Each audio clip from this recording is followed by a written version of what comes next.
Hello and welcome back to DMV Rivals Summer Edition number 3. Today I'm joined by my co-caster, RV Poppy. No way, you just put that. No, it's not Harvey Poppy. If you know Korean, it's actually Ha BB Poppy. It's pretty easy. Um, but yeah, no, that's kind of troll. Not gonna. Alright, well, in any case, today we got our exciting match. So this is the winners finals to determine who is the winniest winner, who can actually take on all of the teams, and who will be going to the grand finals, which automatically secures them prizing. So, I guess without further ado, we can go through the lineups. So, on one side, we do have Team Pat Wing will ban you. Um, and as you can see, we do have Riot Pat Wing right in the center as the ADC. Gun will be playing in the top lane. Jason the other is the jungle. Hoptech is the mid laner, and the first dragon is the support. Exciting lineup. What do you think? Yeah, I mean they've been on a tear. We have Jason the Other and Hoptech just absolutely smurfing, and then Pat Wang holding it down ball lane with Katie, and then Gun doing Gun things. So. Uh, yeah, I think the team's been performing pretty well. I just want to see how they perform against T1 tonight. Yeah, same for sure. It's actually kind of surprising. This team was definitely not on the radar for a lot of teams at the beginning. Yet they Hmm. slowly grow and growed to the point where they were kind of like a force to be reckoned with, especially through stuff like scrims or even their matches. Obviously, they have not lost a single one. Yeah, I think in terms of gameplay, it's been basically Jason or Hoptex their champion pools, and then Jason being able to play both the most broken champions right now. That's always been is Talia, Wukong, and they've been like I don't know, that's a problem that a lot of teams have been having to deal with. So makes them pretty strong in draft as well. So I think that's, you know, leading to their success a lot right now. Yeah, and I can't go without mentioning Oh Holy Riot Pat Wang. It's actually kind of interesting. He's done some new things as a writer. So a lot of requests to bring back the tribunal. Oh my So god. we have 5 new contestants here. They're trying to. I guess we're going for like a test run. Um, but yeah, Riot Pat Wing, you know, really putting stuff out there already as an intern. And I mean, we can see Camper on Duty, Dark Crossbow, Autumn, Captain Zero LP, Chayman. These look familiar. I'm not sure. Do you remember where they're from? Uh, no, I'm actually I have no clue what you're talking about. What are you talking about? What what do you mean? You don't know Wait, these people? I mean, if they're from T1, but like, I'm not gonna joke. Oh, T1. Okay. Hey, isn't that? I think that's who they're playing against. That's strange. Well, we've gone through each of the responses, and Ashish, you and I, we've been having the pleasure to test out the new system. So I mean, I guess we could just go down from top to bottom. So I mean, their top laner right here, Camper on Duty. Well, Oh my he's god, he's no got way. he's got some we got a history of his chat log. Um, I'm curious what he has to say about Mr. Pat Wang. So all of them were asked, "What are your thoughts on Riot member Pat Wang?" Um, and I mean, I guess we'll have to see. So Camper on Duty says he's pretty good. Huh. Okay.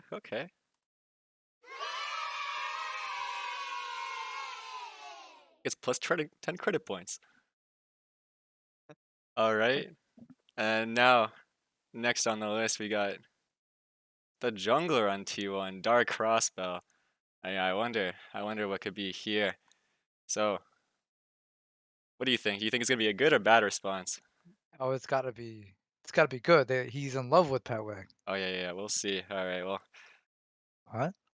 Riot Panwag is a cheater who uses map hacks and scripts in order to win. We will What? not stand for this tyranny and abuse of his powers. We here at T1 will overcome these deficits and win anyways. Oh no. Oh no. Oh my god. Oh, Oh, he oh got words no. quitted. He actually got words quitted. Oh my god, he actually yeah, well, unfortunately, they do have their match today, so I mean, I guess they just have to disqualify themselves, unless Dark Crossbell has another alternative account, but I don't know. Maybe the change hasn't been processed through yet. Alright, well, I guess we can continue going down the line. Alright, the mid laner of T1, Autumn. So this is a newcomer to the DMV scene, obviously. I feel like she might not have some strong words. What do you think? I feel like she should be saying some positive things. There's no way she has beef with Riot Panwag. 1, 2, 3. Alright, we'll see about that. Alright, well, through her history, we found out he's pretty poopcock. What Well, the heck? oh my, oh no, not again. Oh, and minus Yep. 10,000 credit score. That means damage reduced by 10% in game throughout the series. Quite tragic. You really should be a bit more safe with your words. Alright, oh, Release. now down to the ADC, Captain Zero Oh, OP. Alright, well, you've got some we beef with know. him. Yeah. We know about this one. What do you think? It'd be One measured or hundred percent. No, no, this one's going all 100%? out. Oh. Oh, no. Alright. I think he was What? Oh, an okay. underestimated player going into DMV, but still not that good. Oh, well, I That's not mean, that much, right? There's not no that bad, not minus. bad. Yeah, yeah. Minus That's one 1,000, his champion pool champ gets you. nerfed in the next patch. I mean, I think that's pretty fair. I think that's pretty fair, but you really, Yeah. Eddie, Eddie, come on. Alright, and then lastly, the support. We've got Chainman over here. A man of wise words. What do you think? Yeah, I think just like I said for Autumn, there's no way he says some bad stuff to the rioter. Hopefully he doesn't. Yeah, well, we'll Yeah. see. He just says, yeah. Oh, okay. Classic James. Classic James. Wow. Wow, that's a lot. Indeed, indeed. Well, now that we've concluded T1, any thoughts on this roster? Yeah, looking at their games, it's people say it's just Jonah and four wards, but it's actually changed a lot. You have the carry potential coming from mid and from the AD carry position, and then you have the top laner soaking up all the pressure and then being able to 1v2 under his own tower. I mean, yeah, it's turret buffs, but I mean, I think it's a new patch. Did they do something about that? Isn't it a new I patch today? I think the turret damage got reduced by like 5. So Okay. Okay, I guess it doesn't matter. But yeah, it's still, but the entire team is so well rounded. We came in to his DMV with a lot of we looked at them like, oh, it's a 280 carries. How the hell is this team gonna even function? But we see it's going amazing. Their mid laner's holding it down, solo killing every single mid laner and finding angles. It's just yeah, honestly, just really surprised with this team. I think they're probably on the run to just win it all. They've been just smurfing it up. Oh, okay, okay. Yeah. Interesting. Well said, though. Alright, I guess without further ado, we'll be going over to the coin flip. So for this, I guess we'll say that T1, if it lands on heads, they will have side selection. Otherwise, uh, Patwing will ban you. Will have a side selection if it lands on tails. So we shall see. I'm curious how side selection is it a new patch today? I'm pretty sure a new patch dropped today. Alright, well it is heads. So in that case, Let T1 me will see have here. side selection, and then once they give us the spectate link, we can go right into the draft. Yeah, new patch came out today. So Oh, interesting. Okay. unfortunate. Yeah, That should shape it's things a up. huge it's a huge patch as well. So Yeah, I imagine teams will probably get shaken up by that, especially since these two teams have probably not really played on the new patch all that much, at least together. Um, I mean, you only have like what, 12 hours to yeah, practice. yeah. They shook up the. I don't know what the bans are gonna be. Talia and Wukong got nerfed. I'm pretty sure, and those are the main bans, especially given towards Pat Wang will ban you. So I just want to see how that turns out for draft. If if it shakes up anything. Yeah, let's just take a look in the games tonight, Yeah, or that's focus on that, completely I fair. guess. Yeah. Oh, we just got word in that looks like T1 has chosen the blue side, so they are looking Okay. for that strong first pick, and that will mean that Patwing will ban you. PWBY will be on the red side, and they'll have side selection for game two. Are you actually gonna say Poopy the entire time? I don't know. I What's a think we good should, way? right? I don't even want to say the whole Pat Wang will ban you every single time. Team Uh, Patwing. I don't know. no, but that's focusing on him, and he didn't even draft the entire team. That is true. Hmm. I mean, are you saying you're defying Patwang though? Oh, my bad. Sorry, I don't want. Yeah, you gotta be a bit careful as well. I gotta You don't want watch to get out. smited down. Yeah, but I think we just go with Poopy. Poopy. I think Poopy is fine because they're ass. Oh, not Pat Wang though. Not Pat Wang though. Yeah, yeah. Oh, Yeah, yeah, you're a yeah. bit close Everybody right else there. though. Yeah, yeah. Whew, dodged the bullet. All right. About how about series predictions? Oh, this one's tough. Both teams, these guys have been just winning. I would say from T1's perspective, they've been playing very cleanly macro-wise. They've came from a lot of deficits. Um, the drafts could be doing a little bit better. Most of the drafts are very like um it's not really a lot of initiative coming from the draft. It's more usually just like waiting till like 20, 30 minutes and then maybe playing off the enemy's mistakes.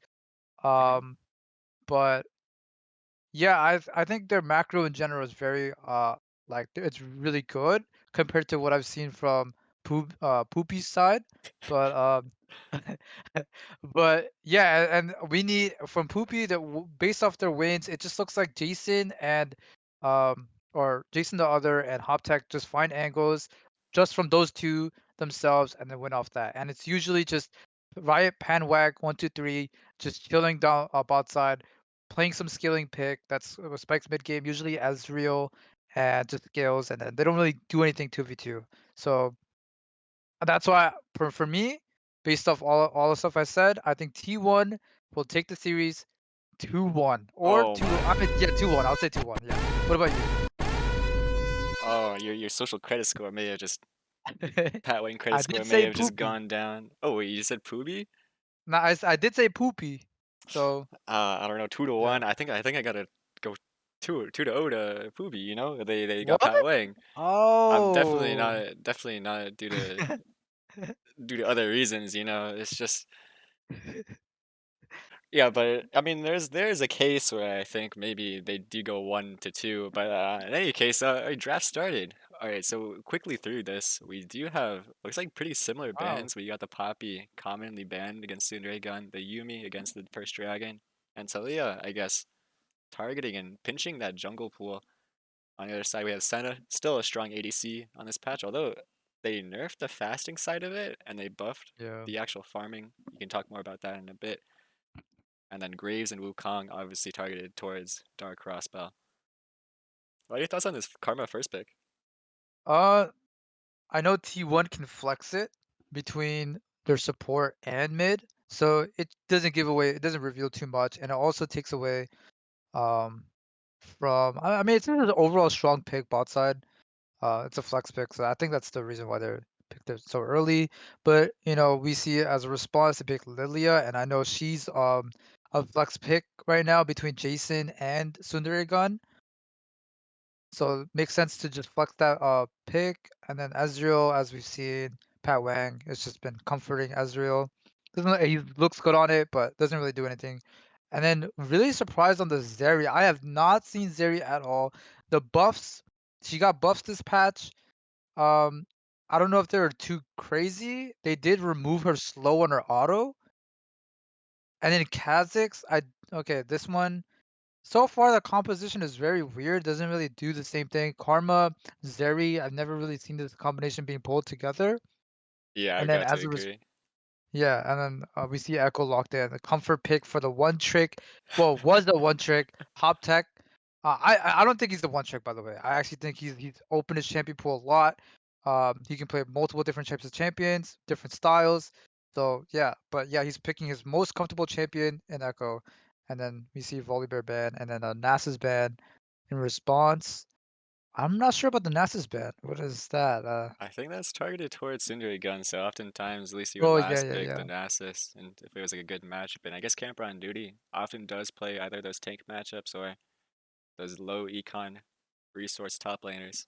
So maybe they were targeting the Nasus just so Sundari Gun can't just get carried away on that pick.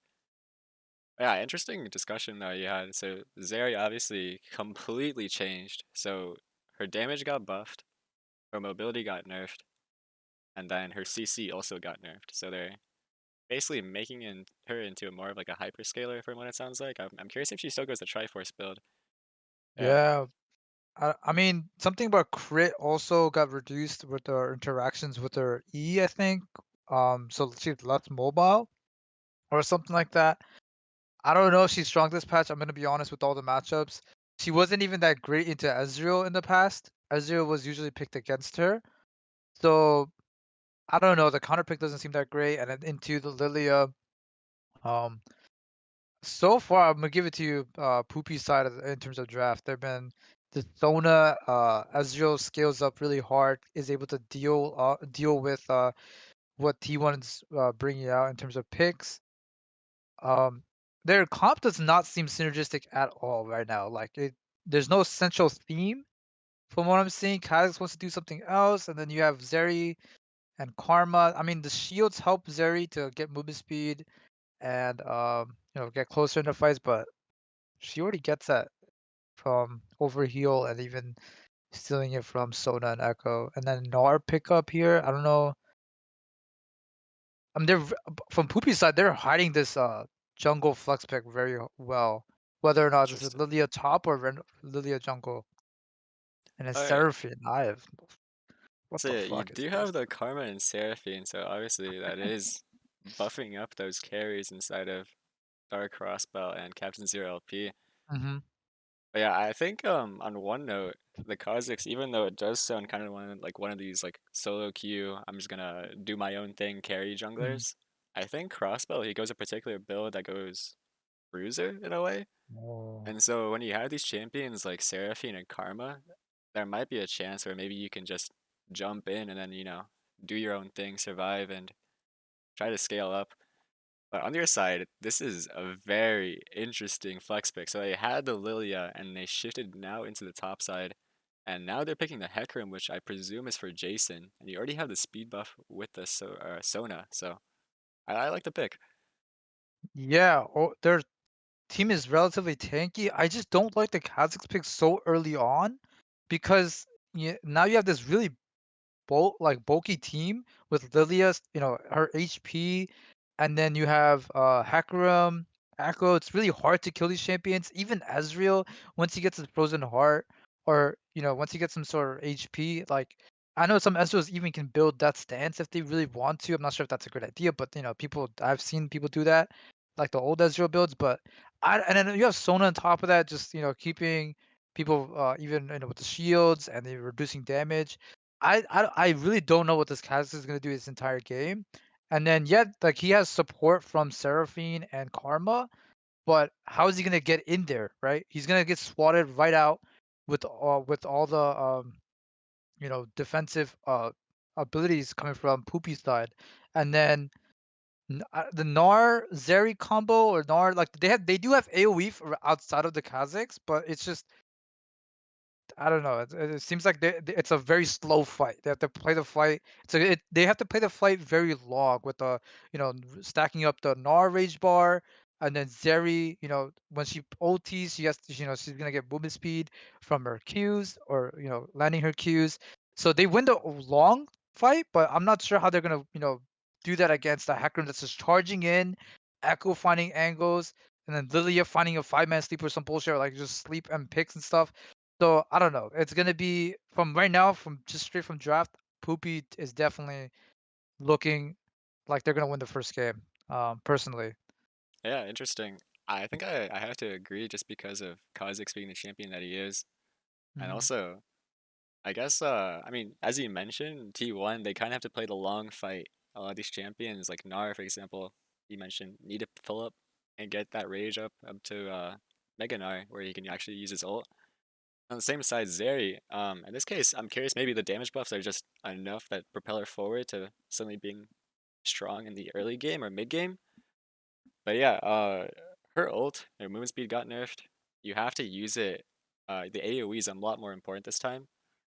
And I mean, you said that Kha'Zix is going to be hard for him to jump in. I think I absolutely agree. I mean, you have stuff like Lily asleep, you have stuff like Sona ult. Echo can just ult Hmm. out of it. Ekram obviously is just going to survive. But one thing that is going for T1 is just, I guess, possibly individual lane matchups. So, I mean, you have the Kha'Zix, and that's going to be incredibly good into Hecarim. Hecarim's not a strong jungler early. He can pop the ghost, he can start queuing you, but Kha'Zix, if he's isolated with Hecarim, he will definitely win in that 1v1. However, yeah, I mean, I think it's pretty close. I think it really comes down to whether Dark Crossbow can actually get those early invades off. But I think that's pretty hard with some of your lanes, right? You got Zeri and Seraphine. I think these are not necessarily too great at pushing.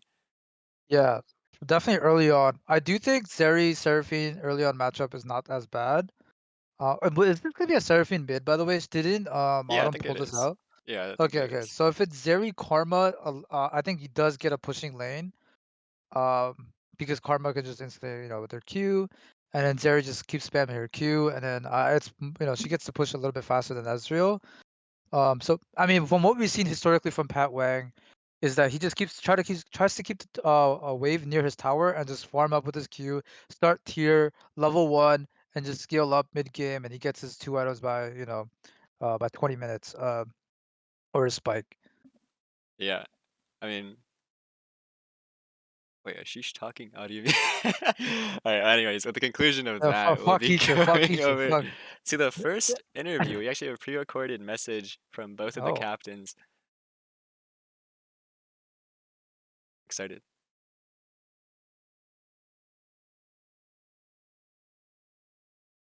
All right, I'm joined by our special guests, the captains of T1 and PWBY, or Pat Wang will ban you.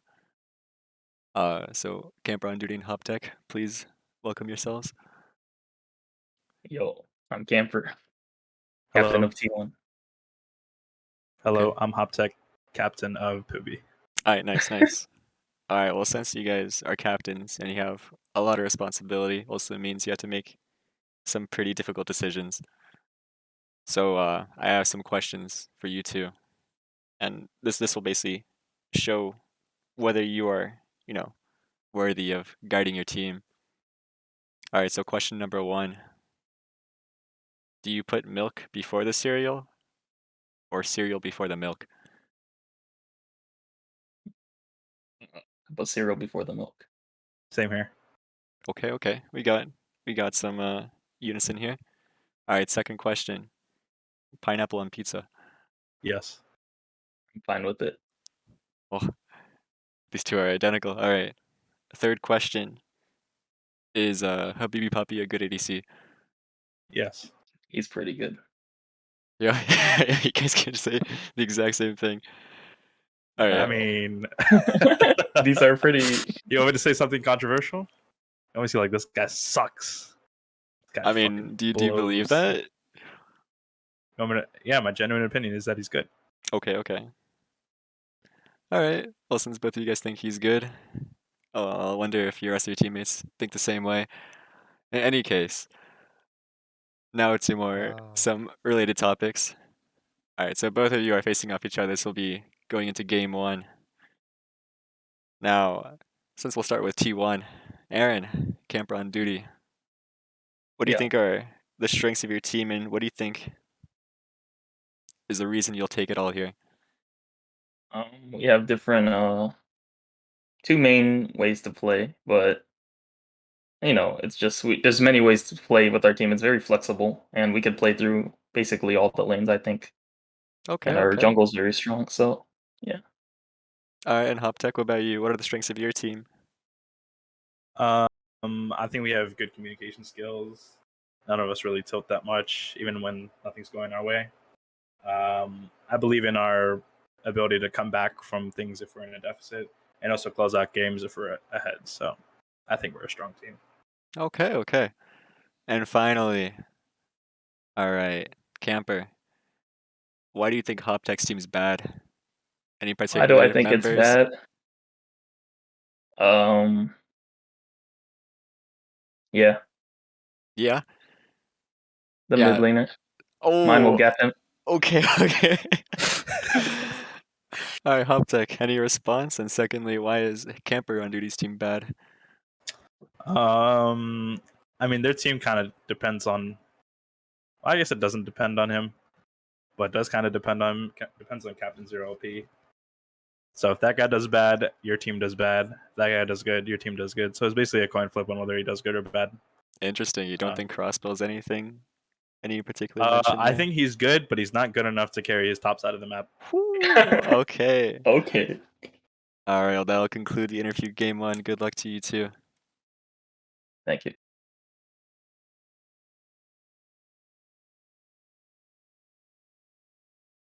Alright, well, we're A back good from interview. the Holy interview. crap.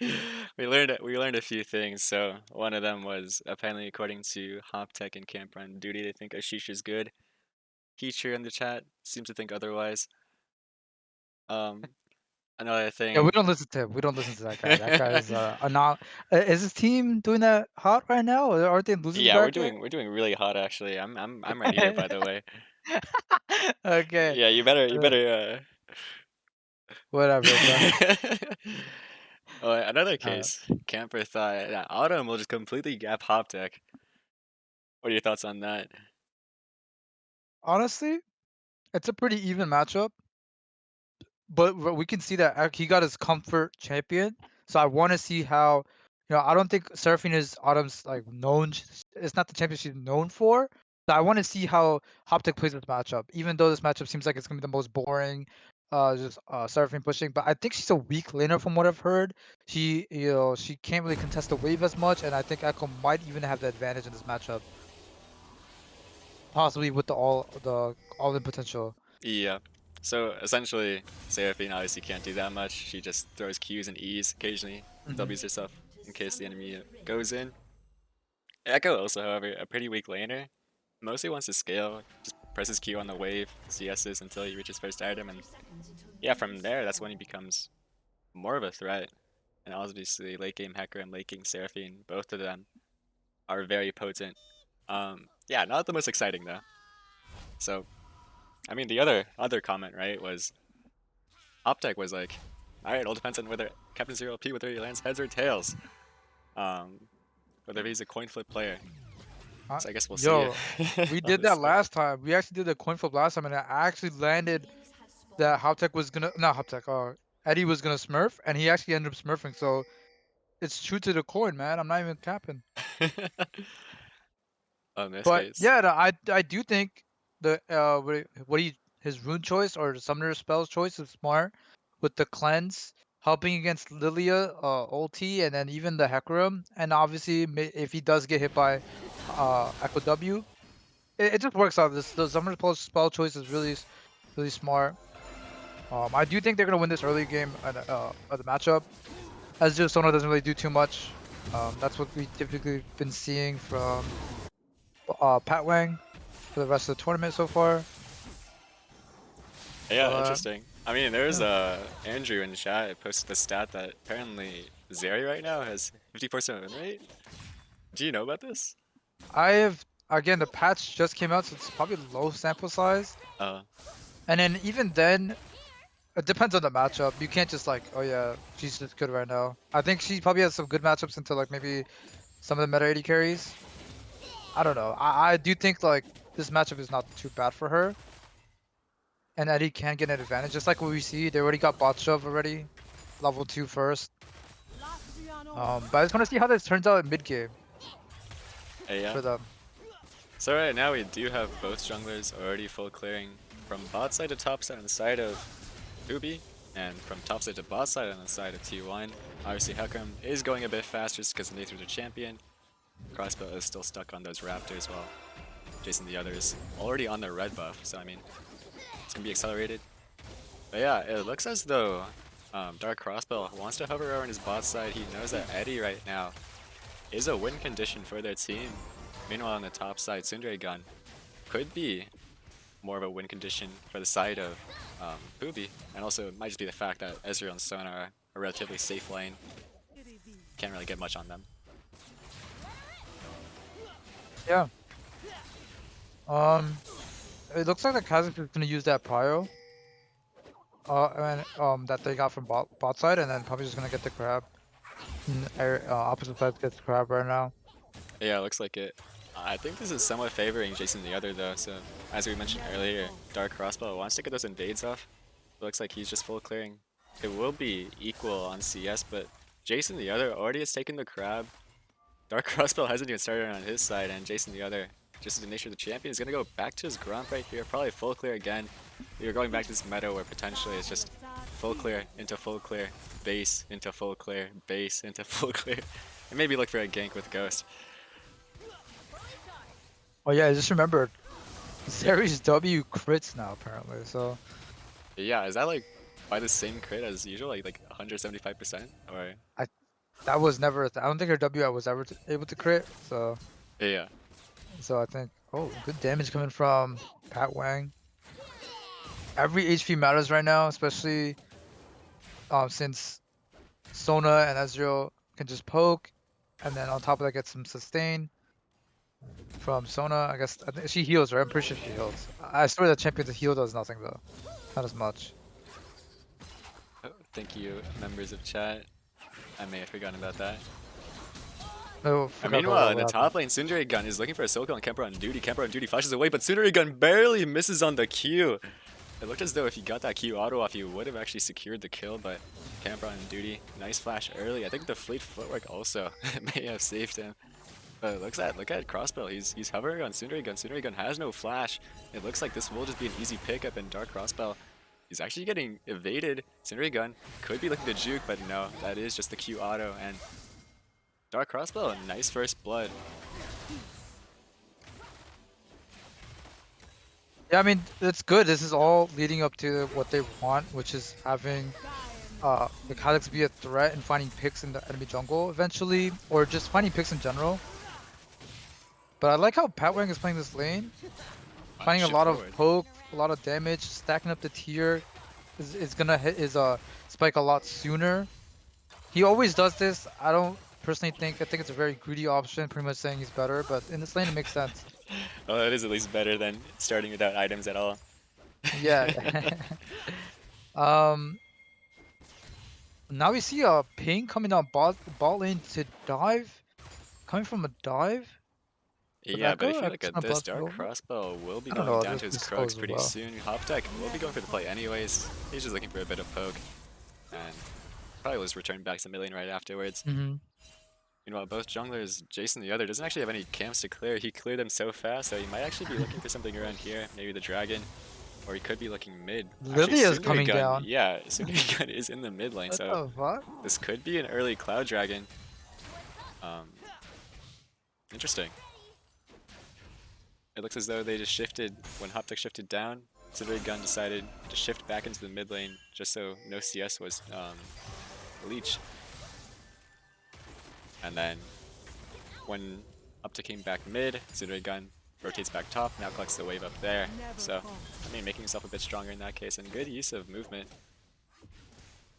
Yeah, looks like nothing will be happening around the dragon. Jason the other will just go back to his bot side. Once again, full clear, into base, into full clear. Exciting stuff. There's a camper on duty playing this matchup really well. Finding good damage. Sheen's okay. Yeah, that's interesting. I guess he will be going either Triforce or the Sunder. But I think Triforce, I think something about math Probably. is just a better Yeah. choice just because you have your W, you get that enhanced attack speed. And then you get to do Mhm. percent HP damage that way. Yeah, and denies the Kennen minion actually, and Tsundere Gun is not looking like he's having a good time, but Hoptech will be looking to make a roam up here, but as you notice, Dark Crossbow finishing his Gromp, he might recognize the waves in a bad spot here, might look to counter right afterwards. Ward. Do you see the ward? And he ends up forcing a TP back. Yeah, that is really unfortunate. I mean, I think Tsundere Gun needed the help, but I think Hoptech, you just have to rotate, and if you can't get it off, you just have to go back to the mid lane. Wasting the TP like that is really detrimental, but now, look at Jason the other, he's going for the gank, but Dark Crossbow is in the bush and decides, I guess with Camper on duty now running at Jason the other, he probably recognizes maybe there's something suspicious going on. But look at top lane. There's still Dark Crossbow in the bush, and he goes for the invisible gank. Sindri Gun without the flash, of course, and Camper on duty hops on Dark Crossbow's head, and that's just an easy pickup. Another kill. Yeah, well played. I like how the Crossbow's finding a lot of kills right now. This is all, again, just like we said earlier, really good for their win condition. Oh, It doesn't look like much is okay. happening. Yeah. But overall, we can even see a gold lead before all that, which it was like a 1k gold lead just purely off of CS, right? Bot lane is already like a 20 gold, 20 CS lead kinda, and then same thing goes for mid. Which is kind of weird for bot lane because you shouldn't really be missing any CS as Ezreal. Especially Yeah. since the wave has been near your tower, not even it hasn't been on his tower as much, and looks like he's been like controlling the matchup in a way. But yeah, it's really weird, and even mid lane, like you said, Seraphine doesn't really do anything in lane, just keeps skewing the Jeez. wave. You see Yeah, that that damage? 220. I think that's level 1 W, but Jason the other, he's looking for a yeah. gank. Captain Zero Oh. cleanses the Sono, but he immediately just gets deleted. Yep, J-Man, I think he just runs away from here, but holy, that's a lot of damage. I swear we're not on the, are we on the durability patch or? That guy just got ran over. Yeah. I guess we see the new power of Zeri though. What was the? Yeah, that W. Unless he's What the heck was maxing that it, W I damage? feel like No, yeah, nobody this is a maxed that. There's rank no way. 1 W does 220 damage. Is it magic as well? Yeah, I Well, think it's in any magic, case, yeah. it looks like Dark Crossbow might be looking for a steal on this dragon. But that's smart choice from Good side of pull. PWBY. They are pulling it away, but Dark Crossbow steals it anyways, and he splashes Oh over. my. It's just as simple as that. I think. Oh, yeah, they did have a ward on it. Yeah. But the fact that he gets away with it, like, just literally robbery. Yeah. PWBY go from a winning play.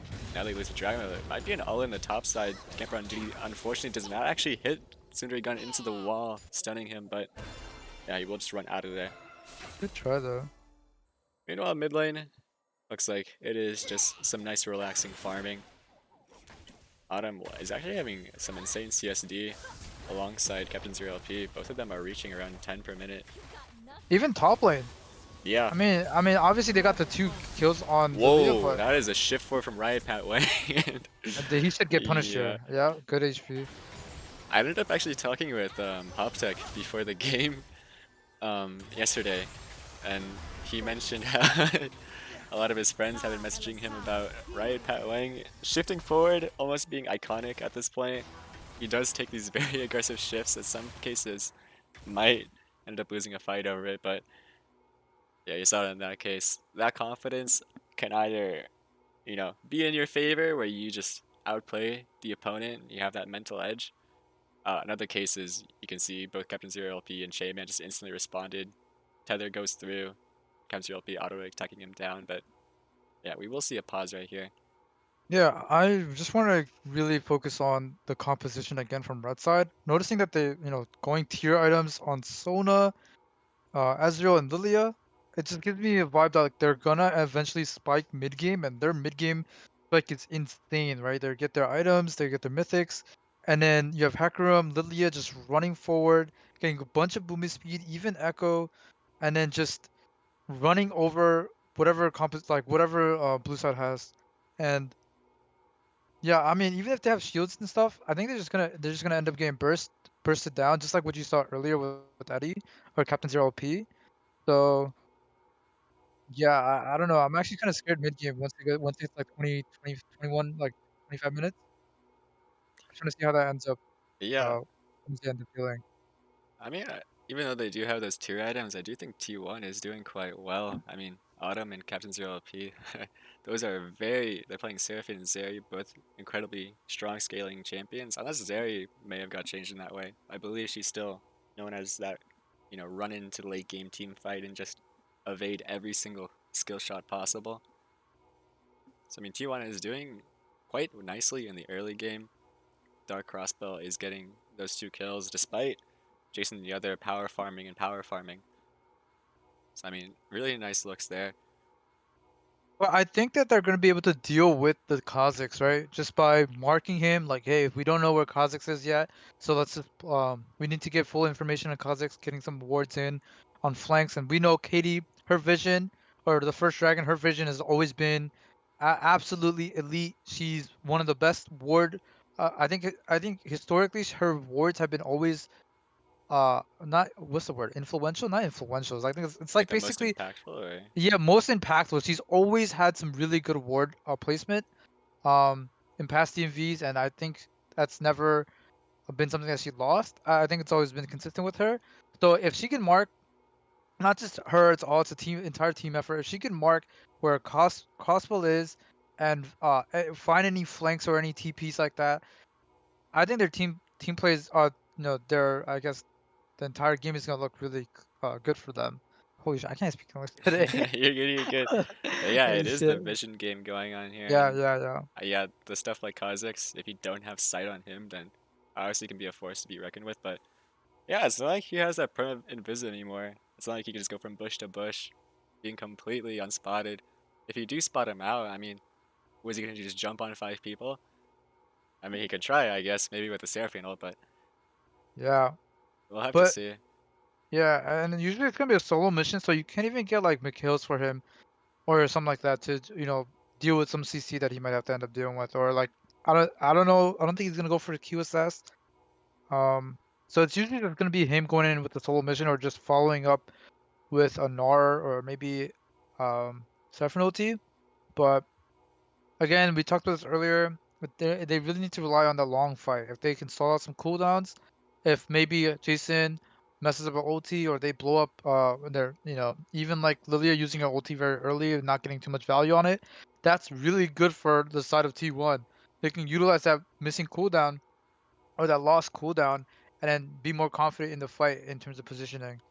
Um, Yeah, for yeah, sure. that's I mean, I think it might not even really be on crossbow. I think you mentioned like Autumn and Captain Zero LP. They have to be there for the extended fight, otherwise they yeah, won't actually win a team fight. Camper on duty too with the rage bar. yeah, Yeah, it's actually kind of interesting. Dark crossbow, he opts into the lethality build. In the past, I believe, at least when he was playing this stuff in either like normal games, he could be going the Gourd Drinker instead. So this game, going for the Eclipse instead, maybe he's just decided that maybe if he goes the lethality option, he can snowball his lead more. And maybe he even goes for the Umbral Glaive, being that support for the team, making sure to get rid of those pesky wards so he can actually play the game to his fullest. Looks like, yeah. Not have to deal with any like wards that just will spot him yeah, and keep up the pressure of just not knowing where Kazakhstan is. I mean, yeah, I don't think Jonah is of. Or should I say the names by the way? yeah, I that's feel like fine. it's easier. Crossbow, Okay, yeah. okay. No, like names are like crossbow, or do you want me to say like their actual names? I mean, it's up to you. I think they're short. I mean, like, just a camper, crossbow, Eddie, Okay, okay, Eddie, Captain okay. Zero LP. I don't know. That one's pretty long.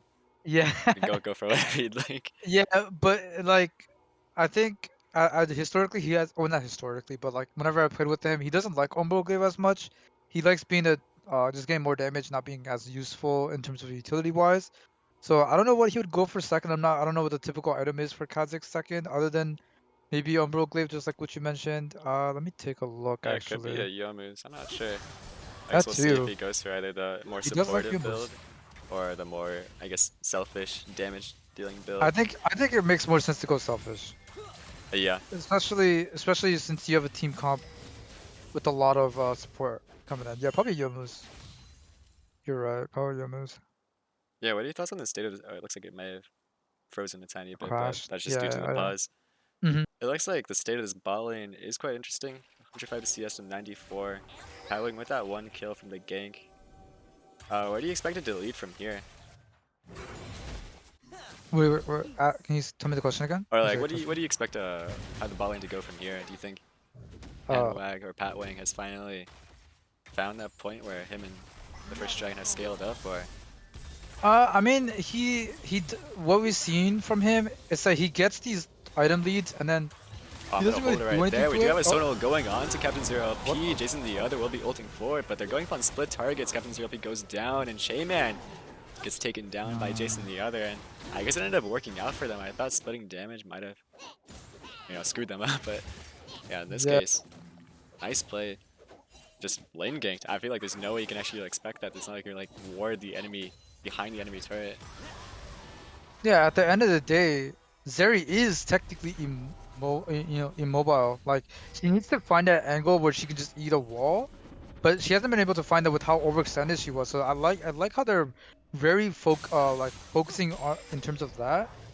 Where she's kind of overextended and she's not near a wall, and they can just easily find a wraparound where like Hecarim just comes in, runs in, and just tosses her back into their side.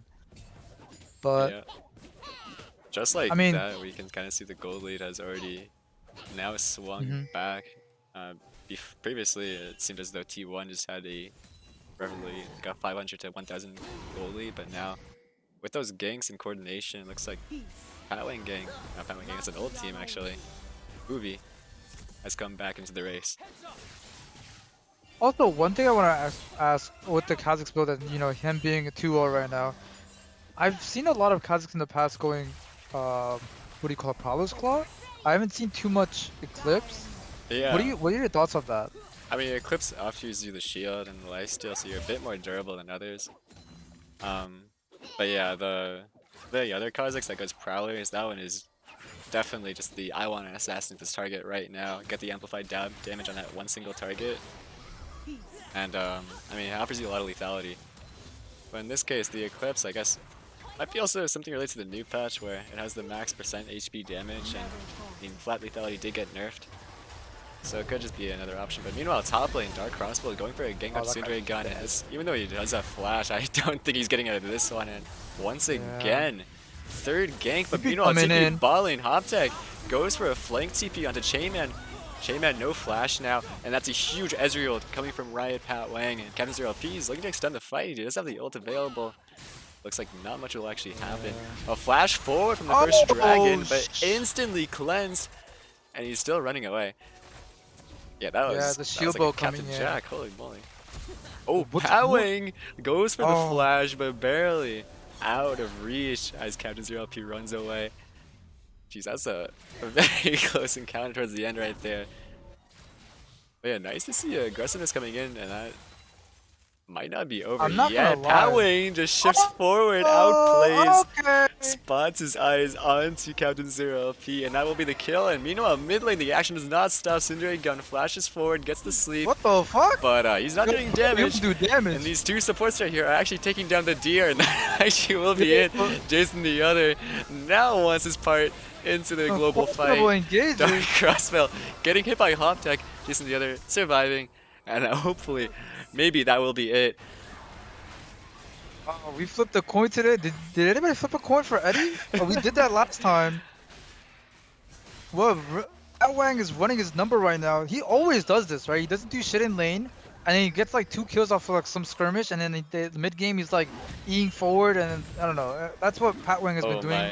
Wait, I gotta hold you right there. There might be another fight coming in here. Chainman's going for the flank. Dark Crossbow is looking for a poke damage onto the first dragon. Look at this. But he just gets knocked away and exhausted instantly. You can see the effects of that. Meanwhile, he's still stuck in the pit. He secures the dragon once more and sacrifices himself for it. Yeah, but he gives the shutdown away. Yeah, and that's over to the Hoptech, who is playing Echo. And this champion, once again, if he does get those kills, if he does get that early CS, I mean, he's gonna be one-shotting stuff like Zeri, Karma, Seraphine. They don't actually stand a chance. Yeah, and we talked about.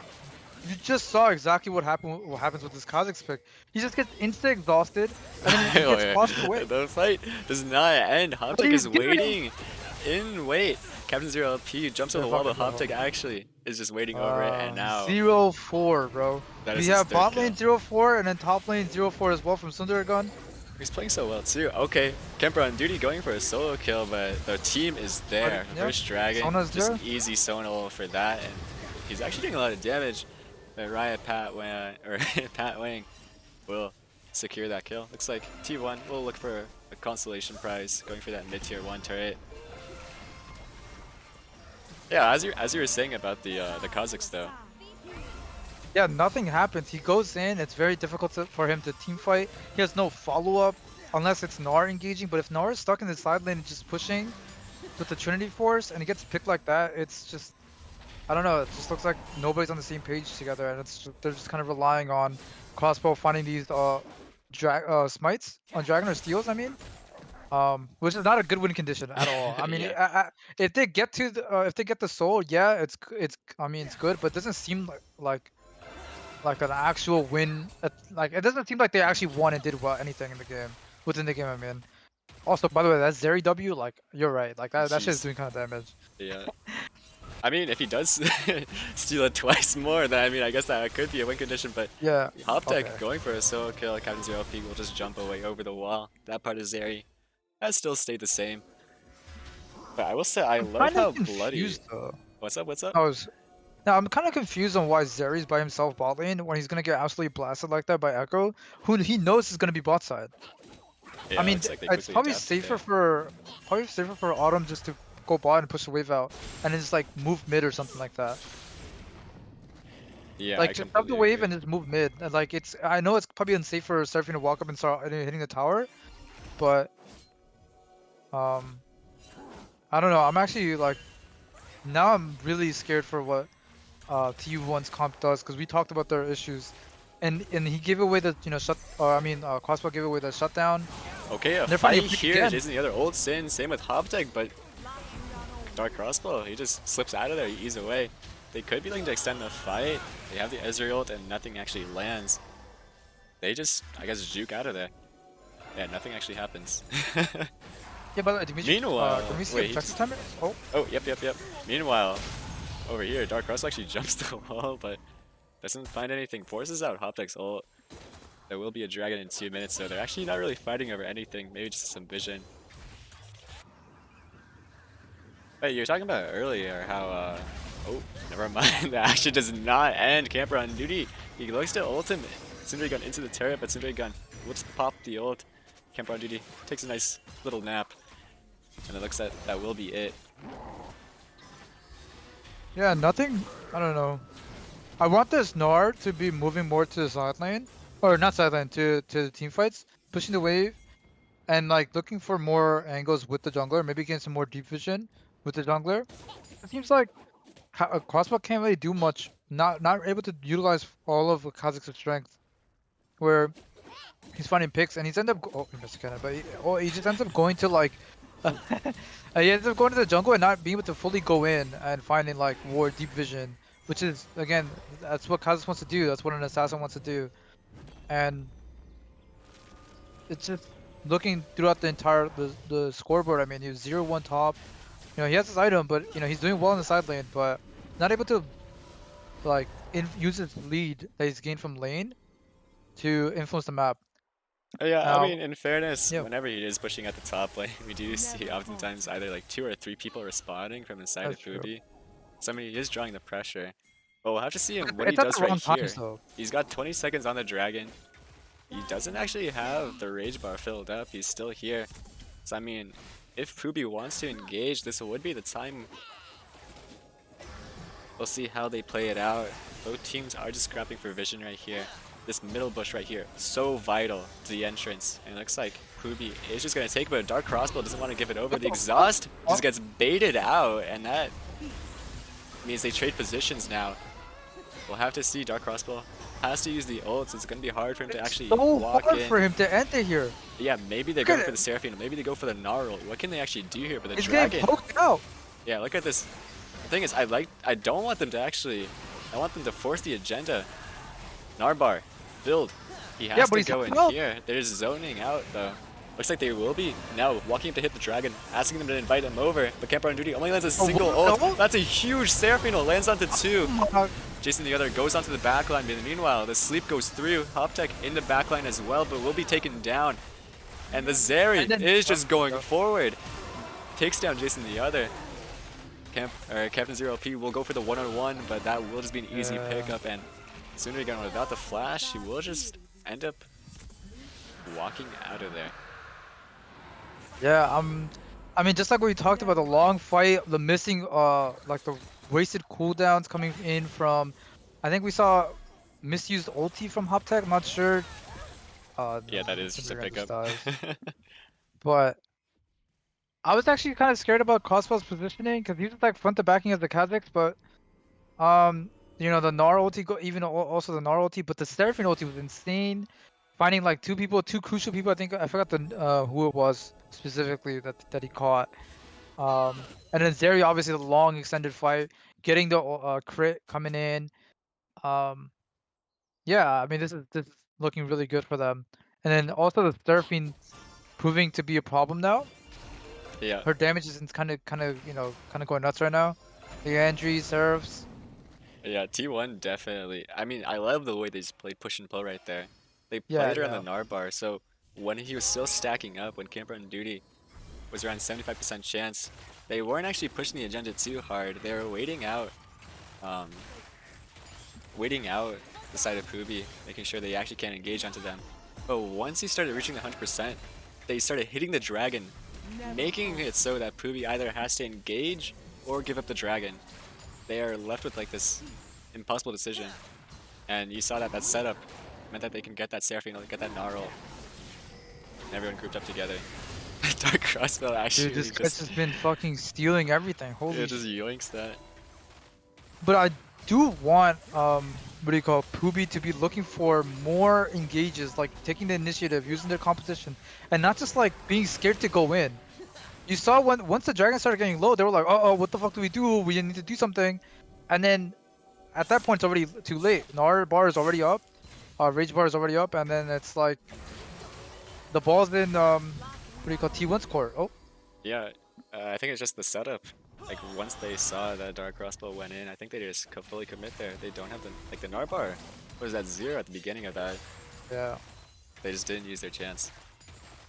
I mean, still well played the T1. They ended up securing that dragon really easily. They're now on 3, and Soul is now approaching in 2 minutes and 30 seconds for both these scaling comps. And now it's, I mean, we know that T1's comp is a lot better late game than Poopy's side, but I mean they're already leading up to it. It looks like the Kaz is getting a Seraldas, I think, here, which is a really good purchase. Probably with the W's coming out. He's going for the tankier option too with the Black Cleaver. Mhm. So we mentioned makes before, sense, yeah, yeah. with the supports right there, you actually want that survivability. Make sure you can actually stay alive and get those shields. Meanwhile, nice pick onto Captain Zero. P forces the cleanse, and I would take that any day. Yeah. The Echo ulti's a low cooldown as well, right? Yeah, I mean, I think we can see right here. Let's see. It's just a minute from now, but cleanse in the meanwhile, it's 2 minutes 30 seconds. So they could actually use that timer for dragon. Yeah, and then just force an engage on the Zeri, right, with the Hecarim coming in, zooming in the foreign, and then you have Lilia running in. I would want Lilia to do more. It seems like right now she hasn't been doing too much. This is kind of just randomly dying. Even honestly, even before that drag, I wanted Lilia to. She hit an E on Kha'Zix before the dragon setup, or even when the dragon when they were fighting over the drag. I think she could have just ulted on the Kha'Zix and maybe looked for something, but she didn't end up making that choice. I just want them to be more confident in their engages and just not let the game just run over or just not do anything. I want them to actually do something in the game. Yeah, we do have that minute for them to prove themselves. I can't imagine they're going to give this up. So, I mean, we have to see a big fight coming here within the next 45 seconds. I just also noticed a lot of slows coming from T1 side. You have Serelda's completed, now we have Rallies. It's a lot of AoE. We'll probably see Kha'Zix W's, and then we'll see surfing, but I think Q's, everything is just gonna slow people. I mean, it's not that big of a deal, but you know, it's gonna be annoying to deal with low range composition like this with Echo, Hecarim. Look at this though, they have no vision whatsoever going into this. They're completely blind. We have no clue. Oh yeah, Dark Crossbow and Autumn will be waiting in the wait. They're in this bush once again, and that's just a huge combo. The W into 4-man Seraphine means this fight is just over instantly, and Captain Zero P will be looking to clean it up. Humptech, he's got nowhere to run. He ults out, but immediately is followed by 2 flashes, and that will just be it. I wonder if they can go for an end here, but holy moly, Autumn, what was that? That was beautiful. I need to change my pants. Be right back. Holy. Say the line, say the line. Holy fuck, man. That was so beautiful. Yo, like, whatever champion she's playing, I swear she's the MVP of this. Like, if we can award any MVP, she is definitely the MVP of this team. I don't give a shit what Cosmo's been doing. Like, I rated her so low coming into this tournament. I was like, bro, she has a supported champion pool. You know, she's not gonna really do anything. Probably just gonna be like, Crossbow's like slave or something. But it's like, oh, my bad. But you know what I mean? Like, she's just pushing the wave, and then yeah, she's gonna push out the wave for Crossbow, and Crossbow's just gonna be like, hey, I'm gonna invade red side, and it's like, she's gonna be like, yes, master, or something like that. You know what I mean? But she's not doing that. She's like finding angles and shit. Like, bro, I'm so amazed. And look at her, bro. CS per minute, it's like 9 CS per minute. She's like farming her dick off right now, bro. Like, and then like her damage is insane. No, Holy I fuck, completely man. agree. I mean, I can't go without saying the entire team just played that so beautifully. We saw the Yeah. vision right there. PWBY had no clue what they were walking into. Dark Crossbow just in the bush gets that 4-man W, makes them all kind of scared, and they start walking really close to each other. And that's where Autumn actually comes in, goes for that ult, and with the setup, I mean, that's just an instant team fight that's just over. Yeah, and then that's all been a plan from the last 2 minutes, right? The way they set up that, the vision line, making it so like choking Poopy's side of like the vision. Like they had to go through mid to get to vision into the river, right? To walk into the Dragon Side River, but they were what do you call it? T1 were already there, right? Set up, positioned, already to find the flank. Kazus is at a good spot. Even Seraphine being at the perfect position for the nastiest ulti into what is it? The stun? I think. Oh, no, she doesn't stun her. She roots, right, with her E. With Yeah, the yeah. yeah, like the Rala is instantly granting her a root. It's like, oh my god, man! Like it's just genius coming from T1 side. Just like what we know of T1 that they did in Spring Split, and we got these motherfuckers doing the same shit. This fucking DMV. Oh my! It's just in the name, man. It's just Yeah. in the name. When this They team knew what they shows were up, doing. they show Yeah. up hard. Looks like this is the consequence of the pause. We will be seeing a short Yeah. delay, but now we're back in it. Jason the other, he just decides to go on him, but Kemper on duty goes to stun on the hop tech. He's stunned up, ults back in, but he actually does no damage, and that just means he Yeah, gets the taken Mountain down. Soul. The Mountain Soul. You see how Yo, tanky that shit they're is? still going for this Cinder Gun. He's going for a flank, but I don't think he can be there. Meanwhile, Wow. They're just too T1, tanky now. yeah, they're just pressing on. They have these resistances built as well. I mean, Camper on duty, he has the wits end. He's going for the cloth armors. And they can walk up. They don't have to give any fucks right now. You already got Hecarim ulti. Yeah, they don't even have minions. They're just taking this turret Yeah. without it. Meanwhile, Jason the other, he doesn't actually like that, but Dark Crossbow, elusive as ever, just hops the wall. 400. I mean, this is still a 5v4. Hoptech's down for 10 seconds. I think this is just the inhib going down. I'm curious where they go Yeah, from you just here. Camper go on in. duty has the ult back up. I'm not sure if they can actually push for the Oh, end here. Surfing ulti. This Surfing ulti. They should just back off right now. Jeez, look at the healing though. From the Moonstone, from the Seraphine W as well. Like any poke, any chip damage that they're actually taking, they just gets healed back within maybe a few seconds. Yeah, I would like a little bit more. Now with the insane gold leads, 10k gold lead, I would like T1 to play more up. You have a Mountain Soul. Just force force an issue right now. It's not gonna. It's really hard for it to go wrong. Like Echo ulting in here or doing a combo here, it does not matter. You have ulti as Captain 0P. You could just walk up and look for just angles. And just end the game sooner. 30 minutes. It's kind of getting late. You know, it doesn't really matter for their composition, but oh wow, the Seraphine damage kicking in right now. Yeah. Is she building towards like a what is that? It looks like Like it a might just be a death cap? decap, probably. Yeah, at this point, any other item would probably not be worth to go. And with And all then if these I was left shields here- and heals, Okay. they are just pressing on. And it's really hard for inside of PWBY to actually do anything. And with both Baron and Elder coming up, they will just be continuing to push. I think it's just really hard at this point. I think Patwing or something has to get a shield breaker item or something like that. Yeah. Also, one thing I don't like what the hell Camper Duty's doing right here. Oh, okay, wait, a crescendo lands on a Dark Crossbow. He's getting half HP. Patwang combos him, but Camper on duty. Oh, he's just jumping in. He doesn't even have the Camper rage bar Duty's in the filled middle up, of everything. but now it's filled up entirely, but he's taken low. Now he Oh gets my- taken down. The rest of the team is chasing onward. Dark Crossbow will get taken so low. He's survives with the shield. Captures the LP, wants to extend the fight, but he gets slept. He does have the cleanse available, instantly cleansed.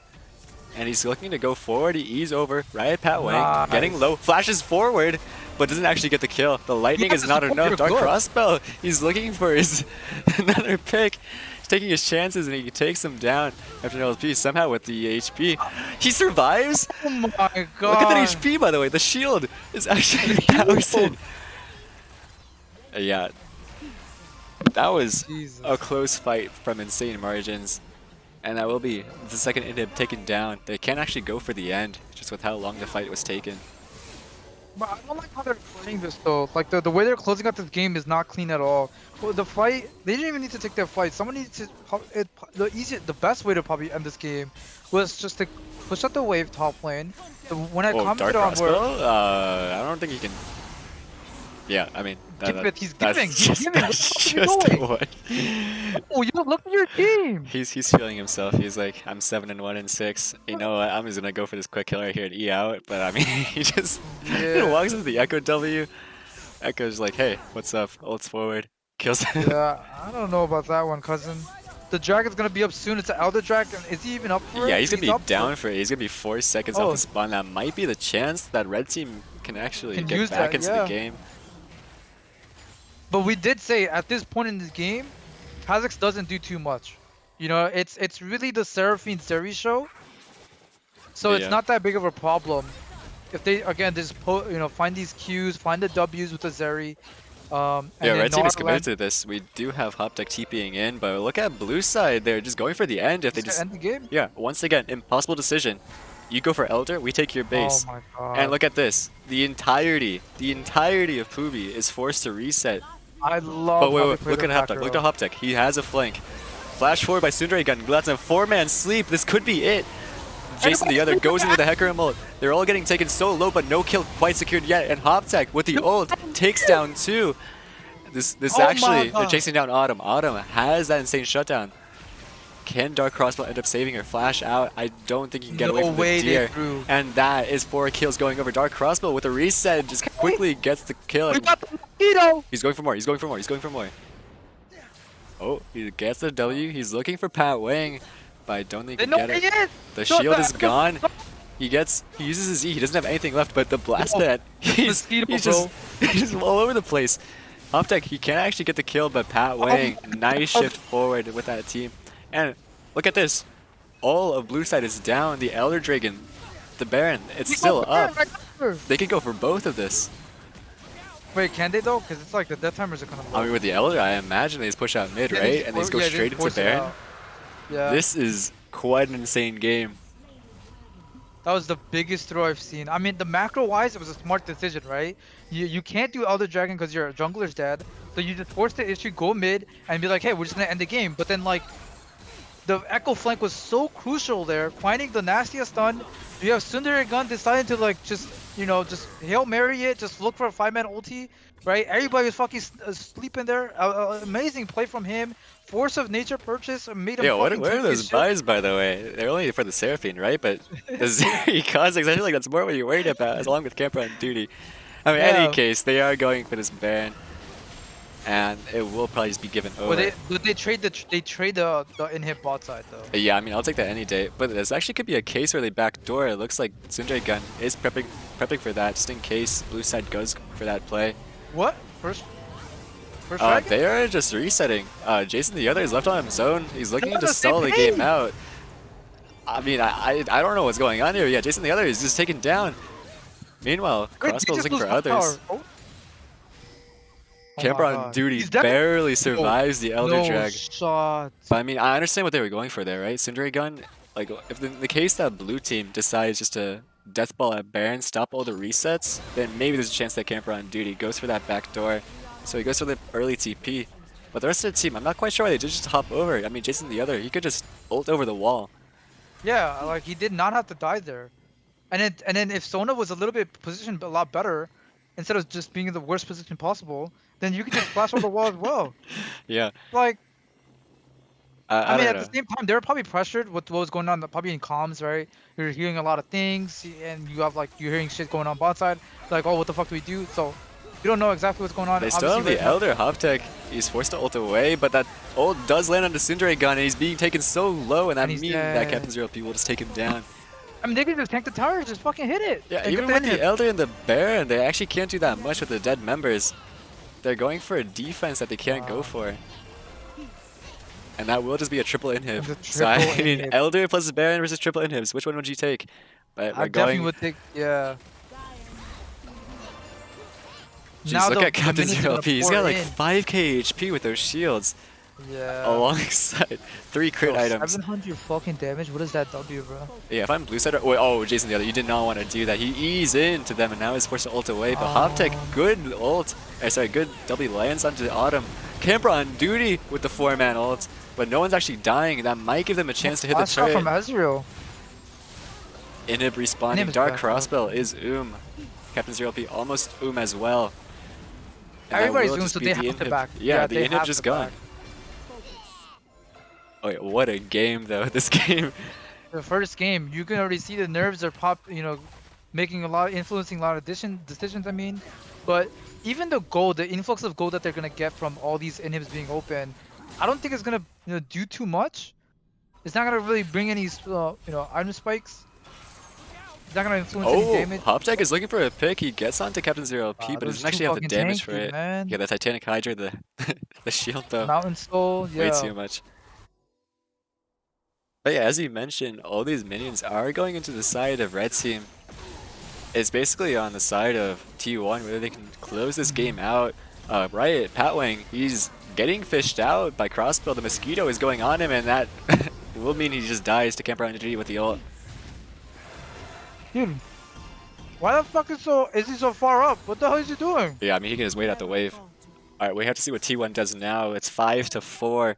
Can PWBY end up getting some kind of a team fight win here? I imagine it's really hard.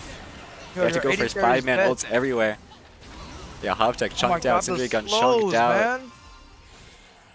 And now look at these super minions. We got 4 coming from the bot side. 1 turret left. They have to go for it right here. There's no other choice. Jason the other, he's looking for it. He goes onto Captain Zero P, but it doesn't actually do any damage to him. Captain Zero P will be chasing forward. The Seraphine ult lands onto Syndere gun, and Syndere gun can't even ult, now only getting it.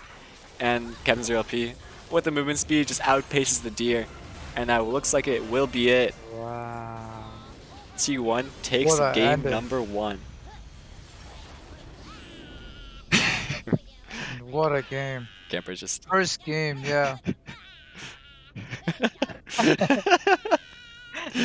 Alright, I guess we're gonna go back to So good. yeah. Yeah, but I don't know. We talked about this, the composition.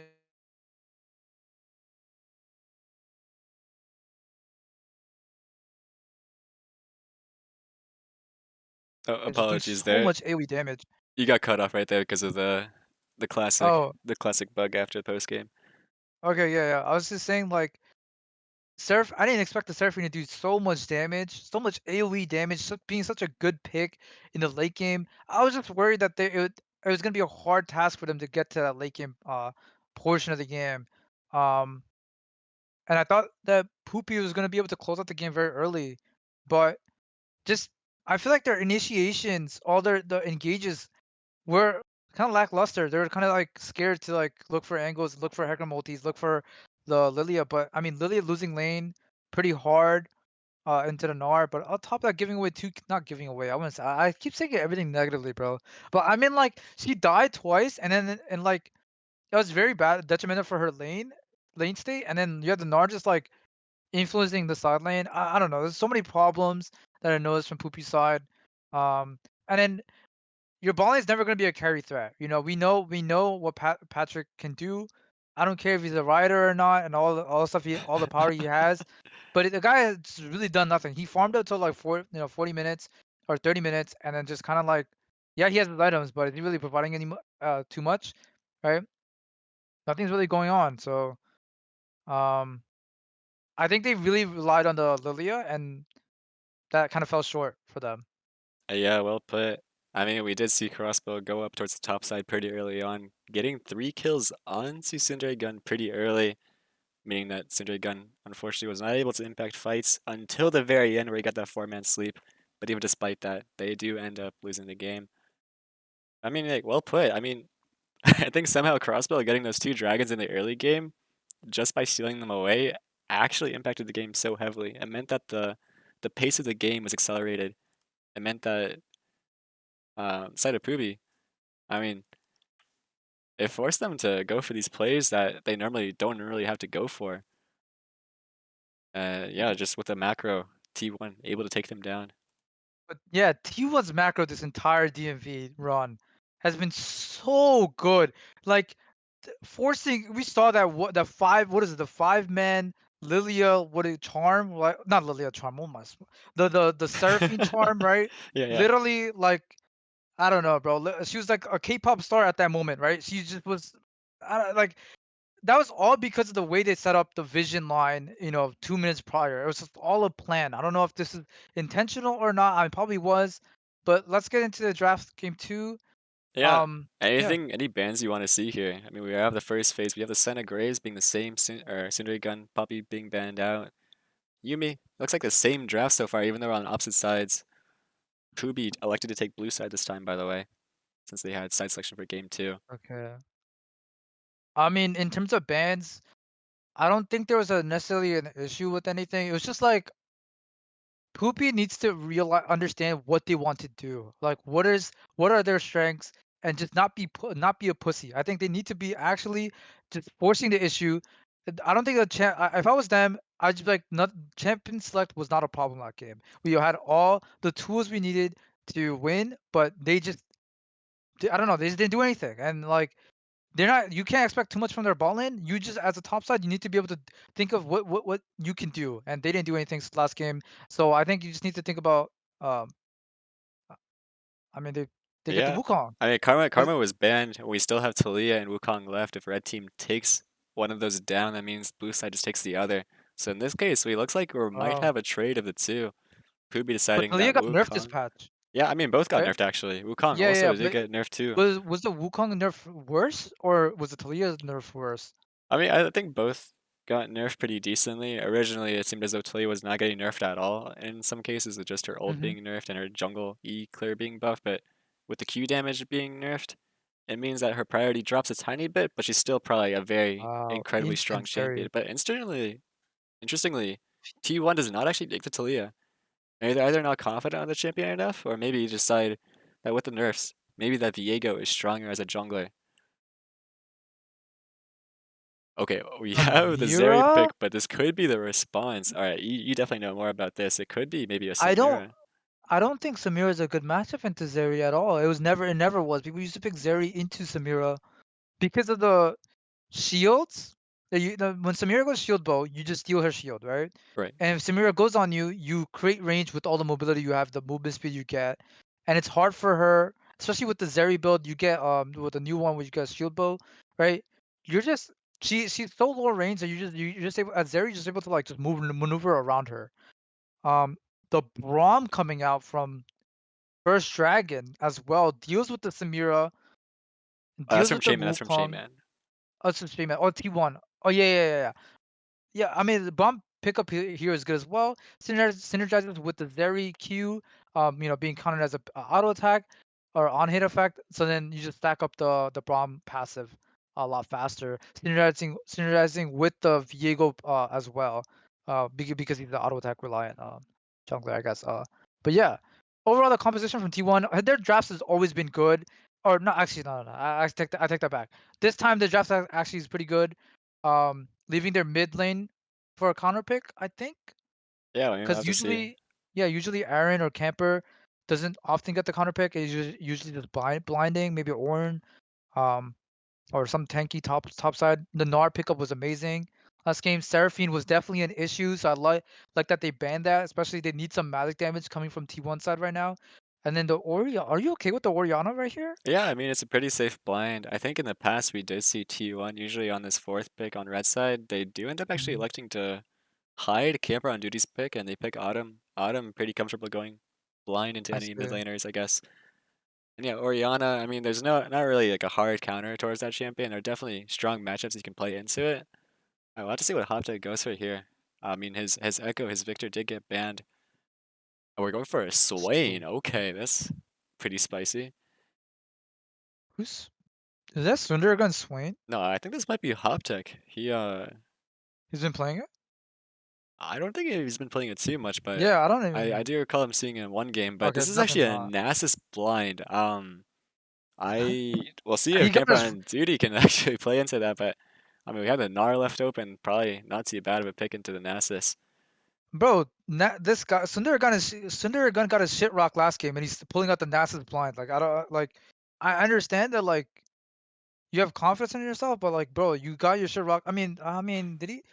It was probably a bad matchup. It was probably a bad matchup for Lilia. Oh my But the gosh! All right, Darius, that's Darius' the response GG well into played the topside. Nasus. GG well played topside. That's what I gotta GG, say. well played topside indeed. Swain mid, Wukong jungle. I don't know, man. Yeah, I mean, I This liked what composition PWBY was is going for first. They had the Wukong, yeah. Samir, and Renata. All of those are just like, all right, we want to go in. You mentioned earlier you wanted PWBY just to call the shots earlier, and I guess with a comp like that, they could. When they suddenly just last pick Swain and Nasus, Swain needs some levels to get rolling. Nasus, Yeah, obviously, like one of the most iconic scaling champions, where early game, I mean, he's kind of like a little puppy until he actually can reach like a bulldog. But yeah, T1, this is go yeah, for it, go for it. and then on top of that you have Swain that he doesn't really do damage up front. Like he's not like just like I'm gonna burst you. And then again that we know Zeri she prefers the long fights, right? All the CC that's gonna come out of from Ori, synergizing with the Zeri ulti, it's just gonna like the Swain's gonna be dealing no damage, and then Zeri's just gonna stack up her passive, run around in fucking circles, and then just like I mean, I guess the Wither kind of affects it, but is Nasus gonna be really a problem this game? Because there's no way a Darius is like getting fucked by a Nasus, right? Or like, a Viego Darius, Viego Darius can't shut down a Nasus, right? And then the Swain isn't gonna do shit this game, most likely. I don't know, man. This is Samir Yeah, what does Renata doesn't Swain do do into anything. Zeri? That's what I'm saying. Nothing happens, and it's like it's all off the back of Wukong to find angles in the early game. But then once it gets to team fights, it's like non-existent. What are you doing? Like you can't. NASA is never. I don't even know what NASA is gonna do this entire game. Yeah, I mean, you gotta have somehow Wukong maybe pressure up there and try to defend them. Otherwise, they can decide we'll just sack Gun and just go straight for balling, get the Samira ahead. I Yeah. think they Also, they actually just had to have Jason and Batwing fed. Otherwise, I mean, yeah. who's actually gonna deal with the Zeri if you don't shut her down early? I mean, the one thing that they got going for them in the early game is that Renata can influence the matchup early game with against the Braum, finding some pokes, find some damage. But once it gets to level 6, Zeri Braum are definitely more favored. Braum can just instantly ulti, or even the stun on the Samira to just cancel her ulti out. And then Renata ulti doesn't do too much. I'm not sure about this, but does Braum E block Renata ulti? It should, right? Uh, I don't know. I've actually never seen that interaction before, just because I think Braum hasn't really been inside a meta Yeah. for a really long time. I wonder if it just goes around it, but yeah, maybe it just blocks it and Braum just takes the entire thing. That would be weird. Yeah. Oh, so someone in chat right now is saying that so it should block it. That's what I was thinking as well. So then Renata just gets canceled out, and so this bot lane is so favored towards T1, and we know it's Eddie, playing this side of the matchup, so it's probably gonna go really well. And Patrick being the weak 80 carry he is, I don't give a shit if he's a Riot member, by the way. I don't like. I have 1 million minus Whoa. 1 million, I guess, minus 1 million credit. Whoa. But no, but for real though, like what happens this draft? This draft was atrocious coming from Poopy's side. And then also I guess being Masters doesn't really raise any IQ points because someone in the chat named Teacher is saying something about like it's NASA's favorite in the matchup. No, that's cap. Logically that should never happen. Darius probably just you know destroys this matchup alongside the support coming from Viego. Um, yeah, I'm actually also like I gotta clap it up for yeah, I gotta clap it up for Camper. Like he's been also proving himself off role, by the way. It's not even his main role. He was hard stuck plat playing top, right? And he's Yeah, like whooping master. Dude, the Sundaregan is a Masters player. You know what I mean? yeah. I And mean, he, without further ado, I'm afraid I have to cut you off there. We will see yeah, the yeah, go ahead, go Darius ahead. pick off, but yeah, we have an interview going into game number 2. Oh, I can't wait for this.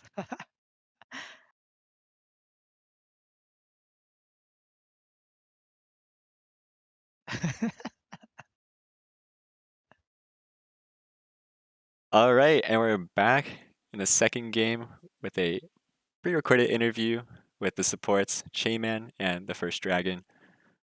All right, well, since you two are the backbone of the team as the supports, you must have some answers to these very spicy questions. All right, anyone can take the first one. The first one, of course, is, do you think Habibi Puppy is a good ADC? I think This is Puppy is really hardworking and a really good team player, which helped make him a very valuable ADC. All right, and J-Man. this is leading. I don't know if I Leading want to first. end. What does that have to do with what does that have to do with our game? I thought we were going to talk about the game. Oh, don't worry about it. Don't worry about it. You can choose to no comment. I mean, he's definitely pretty good AD carry, but like, I mean, like, you know, Yeah, I know. you know. Yeah. Aw. All right, now on to question number 2. All right, first we'll start off with Chayman. What led your team to victory in the first game? Oh yeah, it was pretty simple. It's kind of, it was just kind of a mid gap though. I don't think really Hot Tech really stood a chance against Autumn, honestly, and it Oh, was just a very simple after playing through her. It was honestly, I expected more resistance, honestly, but I guess he just kind of got countered a bit. jeez. All right, the First Dragon. Any response to that? And secondly, what led your team to victory? Well, our team leader is very assertive and has some really strong decision making in the mid game to late game. So even though, his laning was very roam heavy, so he didn't really get a CS lead in mid lane. He was able to impact other areas of the map and lead us to victory. I see. All right, and back to Chayman with the second question. What was the result of the first game surprising to you? You know, I w- not really, I'd say. Yeah, I mean, it's always good to go into a game expecting to win, because going into a game expecting to lose is kind of already a death sentence. So I no, see. not really. All right, and the First Dragon. What's your response? What was the result? Was it was it surprising to you or no? Well, as Chayman said, going into the game expecting to lose is a death sentence because League of Legends is a mental game, right? So obviously our victory was entirely expected, and I'm really proud of my team for playing at our best and getting the win. All right, nice. And we have our last final question. So you two are supporting Captain Zero P and Riot Pat Wing, respectively. Both are very unique personalities. All right, so what will be the deal breaker in this matchup in the second game, and why will you take it away? Starting with Chayman. Uh, well, Eddie will come on Pat Wang, so there's no real worry there, honestly. Um, Okay. Yes. All right. The First Dragon. What's your response to that, and how will you well, answer the question? you know, you can't play if you can't log into your Riot account, and if you can't log into your Riot account, I can't say my team has anything to do with it. Just maybe you watch where you're going, what you're saying. But Captain Zero, P doesn't have a Riot account. He has a regular League of Legends account. Only one person in this So entire tournament has a all Riot of our account. League of Legends accounts, ever since Riot decided to consolidate all of their games into one login system, actually is a Riot account. All right. Well, in any case, I guess that'll conclude the interview. Thank you two for joining me, and good luck on your second game. Thank you, thank you. Have a great day, sir.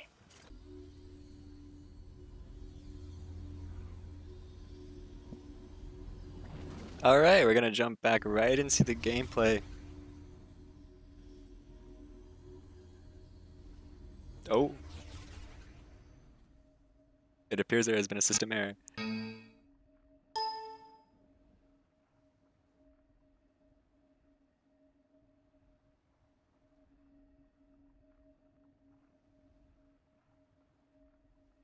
Right, Pat Wang, why do you do this?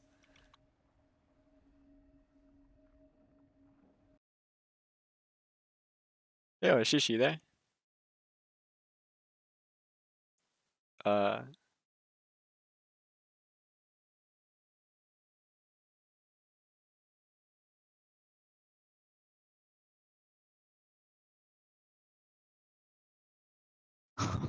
Hello? Did something Yep. happen? Yeah, I have no clue what's going on. Yeah, I think my it appears as though Rai Pat Wang has smited down my PC. My God, man. He lost the game and he's this pissed already? He doesn't want to show what's going on in the second game. Oh yeah, but interesting interview, especially towards Yeah. the end right there where you have Shayman, you know, the iconic quote. Pat Wang or Eddie is doing some suspicious stuff. Yeah, apparently he's gonna come on Pat Wang, something like that, Yep. based on James's word. So I would like to see all that jizz coming, straight towards Pat Wang's nose. Probably a great sight to see. But yeah, I mean, obviously this game probably looks like that's what's exactly is gonna happen this game. So the Zeri jizz is gonna straight go all over Nasus, Wukong, Swain, Samira. And then also one thing I just realized while we are going through all the technical difficulties, Renata and Dezeri also there's a unique interaction where auto doesn't do jack ship. Oh shit. Oh my, it's already 2-0. Oh no, what has happened? So in the first 3 minutes, I guess an invade ended up happening where it looks as though Okay. deepest apologies, by the way. I think Rai Pat Wang smiting down the Yeah. client may have been too strong, but it looks like an invade may have happened and so on. Yeah, Braum ended up dying, and like same thing with Viego.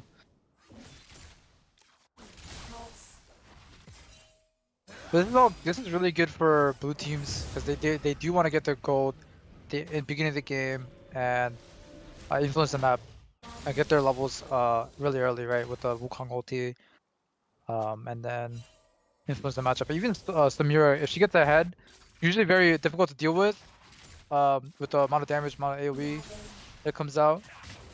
But Yeah, also one with thing, whatever they did, it ended up working out.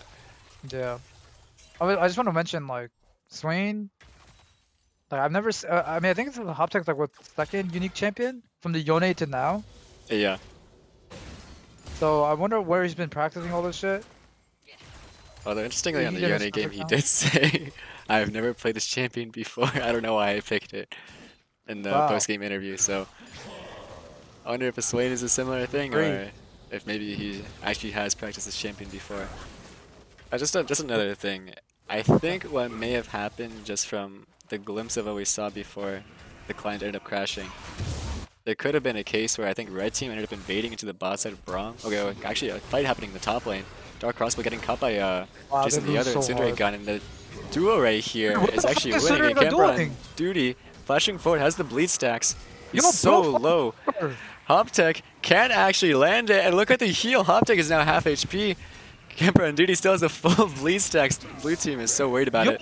oh my god, man. Yo, why is Sundar just flashing over? He took like a fucking billion years to do something there, man.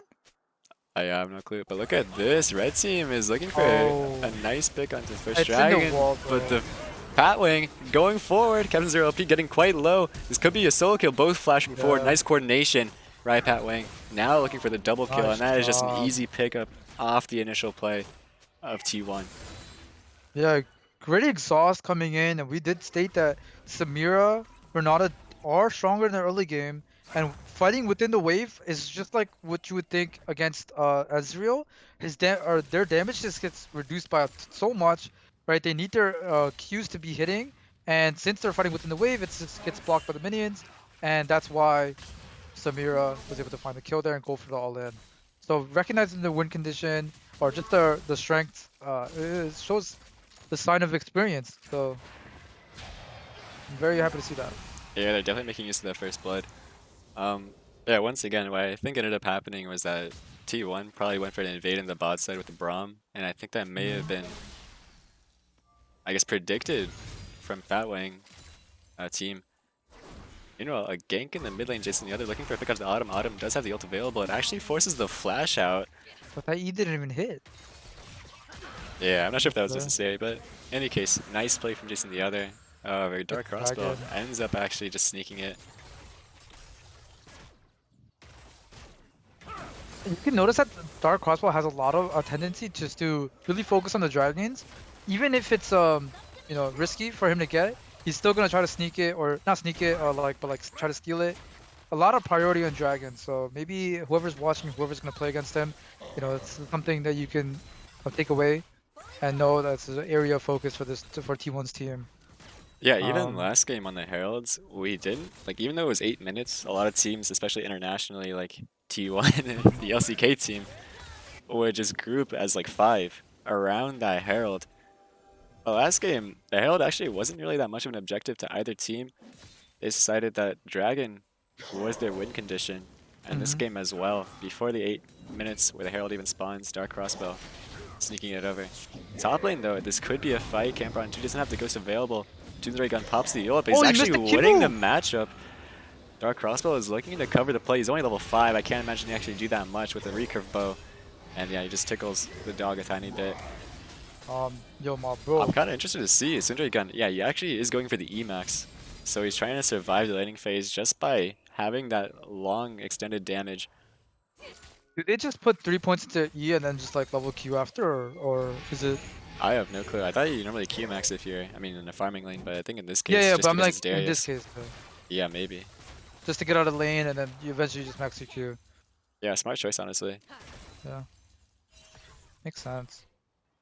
Wow, look at the vision, though, on the side of red team.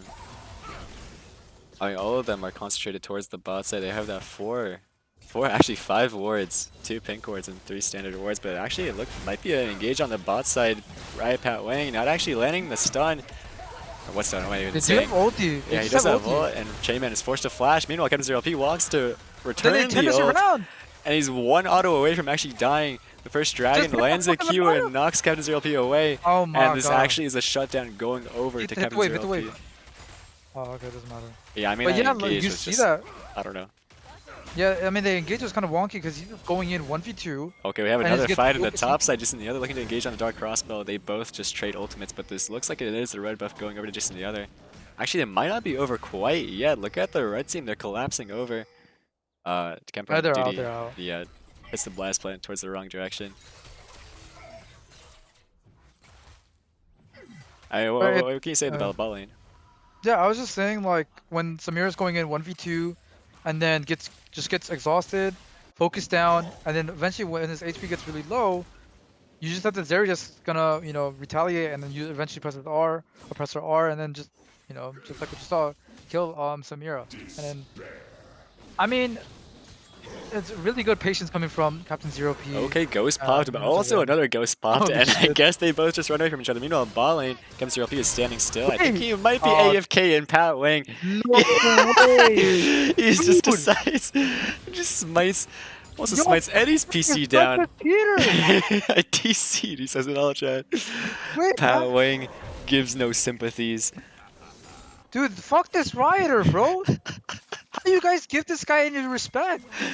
We all hate Riot Games for this game that they gave, but then now you just let him like, you know, kill someone that's like just AFK? Jeez, what a clean outplay. How does he know the netcode that well? What the Okay, hell? meanwhile, playing mid, the nice shockwave combination and Dark Crossbow barely not finishing with that one auto attack right there. Flash used from both Hoptech and Crossbow. Oh my. That is quite a tragedy though. Samir getting another kill into the Zeri just when it seemed as though Captain Zero P was coming back into the lane after that horrible start. I mean, that is, I don't know, it's tragic. This top lane though is honestly going quite well Yeah. for Sundry again. This Emax, I think he might have put 5 points into it now. We'll see. Yeah, I'm gonna be honest. I think Heacher did not know this out of the matchup. He didn't know like you put 4 points or your 5 points into E. You know, even though he said it's a good matchup. Throwing but- shots at your boy right there. Yeah, I mean, fuck him, because he always talks shit about me in chat. Never said a good thing, by the way. Anyways, but I'm actually surprised that this lead that Samira has 4-1 isn't able to find you know, a lot of kills and a lot of engages and Okay, the W lands and now is forced to flash. Optech, meanwhile, going for a trade mid lane. Jason the other is with the Wukong ult, but phase rush out of there. Yeah. She's out. anyways, go back to pretty standard lanes. The Herald will be popped mid. It has 4 plays get though, so the no actually dragon won't take off the first. turret off. But yeah, Jason the other immediately rotating down, but Optech, he walks forward and takes turret aggro. He just ghosts away though. It seems as though Ghost is just Ghost is just a summoner spell this game. Yeah, he's just gonna take a tower shot and just ghost the fuck out of there, bro. What the hell are you doing? Meanwhile, it could be an engagement in the bot side. Pat Wang just get hit by the Braum stun, and he's just getting taken down. The frenzy is available. He needs to get a kill, but he doesn't actually get it. Jason the other now under turret, and that will mean he gets taken down. Hopta getting quite low. He has the heal from the first dragon. He's looking to go forward. He has no other choice. And yeah, I mean, he's actually healing so much. He wasn't able to read what's called. Wow. Maybe if you could Really? re-trigger the Yeah. ult right there, he might have gotten an instant triple kill, but I'm not sure. We can now we're noticing a pattern, a problem that Pat Wang consistently does, right? If it's a champion that has an E, which is going in, he's gonna E in, right? So we see like he does the same shit on Ezreal, and now he does the same shit on Samira, right? He's just going in, just getting blasted, and then like focused down. I don't know, man. We're noticing a lot of problems, and T1 is able to capitalize on it.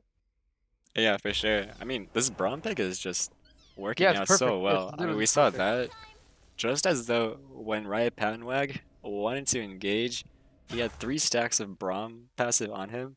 So the moment that he ease in, Kevin 0P just gets the auto attack off, stuns him. Samira can't press W. And that means his entire health bar gets taken down so low to the point where even the frenzy doesn't even matter. Top lane though, somehow the Nasus is actually doing quite well in this matchup. I'm not sure if that's just a thing with player skill or maybe it is actually just a favored matchup. I can't imagine it is though. Yeah, also one thing I'm noticing in chat is that, you know, Heacher came in and finally decided to start watching. The reason why Nasus has rights in this matchup is because... Okay, wait, we got Scourge on the top side. Both of them pop Ghost again. This time it's Sundragon running forward, but Camper on duties. They're both skirting back and forward. The ult lands, the Comet, and that will be the Scorch taking him down. Meanwhile, Balling just either going for a gank. Shaman, no flash. I don't think he can actually get out of this. And the 2 spins, they spin to win. And Riot, Pan... Oh, it's a you know, disco top party lane, bot side. Crossbow, he's going for the play. He doesn't actually have the W. The red buff is ticking down. Burning away. Oh, where's he gonna go though? He's got nowhere He's to run. so dead as hell, right? He's so fucking dead. Yeah, look at Autumn. Autumn's rotating up. I think he has to go for an execute here, right? Oh wait, this could be the he kinda juke. has to go for He's us. going for the juke. Oh, Nah. and that will be the ult takes him down. He's dead. Counter 0P. Huh? I don't know if he wanted to do that. He ends up jumping over the wall. He's giving! Probably on accident. And he gives the shutdown away. What the Yo, fuck is this guy shutdown doing? after shutdown after shutdown in the bot lane. They just trade gold to each other. Okay, wait, this could be a soul kill in the mid lane. Autumn looking for the ult. Optic pops the ult. I don't think Another Autumn has solo enough kill? damage. This DMV? This is quite close. With 2 more auto attacks, and that will just be a solo kill. Jason the other, however, is right behind, and solo that killing, man. means she just flashes away with the red buff, She dealing dead? 100 damage actually. Just to... Does she not have shield? Nah, I don't think so. I mean, she ended up using it during the fight. Yeah. Wow. But she finds another solo kill to add to the fucking books, which is, you know, pretty Indeed. good. The Grim Reaper going down each door. 40 CS up as well, by the way. Yeah. Amazing, man. And the thing is, she apparently just, you know, does a lot of research on every player, watches their VODs, see how they click, just No downloads way, them before they right? get. Yeah, no, she actually does. She actually does, bro. Man. She doesn't even recognize who they are when like you mention their Yeah, name. She's like, who? Yeah. I mean, she's, you know, insane respect. I am not simping, by the way. I don't give a shit who you are. You could be a fucking dog for all I care. I'll give you respect. Yeah, I don't know. T1 side, we did say the draft was a lot better, but what do you call it? PWBY is finding a lot of angles, a lot of leads in the early game with their engages. Yo, why are you calling it poopy? Because I mean they lost the first game, bro. Okay, is this the Samiro going through, lands onto 2, and that means Jason the other. Double spin once again. They're just spinning all over the place. 2 get taken down with the ults. I mean, this is just a press R to win comp, right? Wait, what the fuck is Samira this? ult into disengage. Wait, what is that item from Samira? What is that BF? Is that Bloodthirster's second item? I think it might be, yeah. I guess he's just looking for the lifesteal. What else could it be? It's like Storm Razor, right? I can't imagine it's that. Yo, who the fuck is Virtuoso Khan, man? Who is that? Whatever. You're getting called out. Meanwhile, this could be another solo kill, but that's not enough damage. Hoptech, however, having a really rough time. Dark Crossbell looking to engage onto Jason. That will might just be the kill with the Bork. Oh my god! And with a reset, he's going forward. Hoptech also getting taken down. Ow! He's now the Swain. Pat Wang wants his chances, and Autumn barely letting Crossbell live right there. And just when we saw a triple kill from the side of PWBY, item. T1 gets a triple kill in return. This game is so bloody, man. Yep. By the way, Crossbell was 0 and 3 there. By the way. Oh no, he was 1 and 2. What am I saying? mean, once he got a spike. Yeah, once he got a spike, he decided, you know what? I'm scrapping now. I'm gonna look for any fights, and he just got like, 2 kills in a row right there. Really good knowledge on his damage and knowing his power spikes. Yeah, for sure. Is that going towards a divine? I think so. Yeah, looks like it. Yeah, the call wow, fields. he's gonna be shredding this game, man. Dragon is up. It is the second one already taken from side of T1. Will they look for the third one? They have nice setup here. It looks as though the vision is very, very well secured. Looks like Patwang Gang. Keep on saying Patwang Gang. PWBY is looking to recapture it. Dragon not actually started yet. The Cloud Dragon does a lot. And Jason the other is looking for a flank. Not quite. Camper on duty ease him. And with the Braum shield, they look to extend the fight. Patwang not able to ult in, but actually is able to get the ult onto Crossbell. And that's just them being demolished. Wow. I have no clue how that fight engaged, but you know what? It did happen. Exhaust goes down to Captain Zero LP, and they're looking to 1v1, but the shield was being popped. I can't tell who's winning, right? Pat Wang. Meanwhile, top lane over here, Sindre Gun trying to take down Autumn, unfortunately, without the damage. I mean, it just looks like from what I'm seeing is just a bunch of AoE coming in, Wukong going in. You have Samira's AoE, you have Swain's ulti, and they're just pulling the trigger all together and then fighting. This is what I wanted to see game 1, which they clearly had the tools for, but then they just didn't do it. But I'm glad that they learned their lesson, and it's like, you know what, we're just gonna be looking to all engage together. Come in swinging, and I'm actually really happy about that they're finally learned from their mistakes this game. Yeah, despite the play not working out earlier, where they had that triple kill going over to Crossbell, just the confidence going through. We saw Samira and the Wukong just spinning. And the Renata ult, I think it did end up blocked by Shayman, only landing onto him. But despite that, Hoptech also getting a nice E in that fight. And the goal lead now, look at it. It's now 4.3k. Samira, I mean, we can see the individual gold. 9.300 gold. 9.3,000, sorry.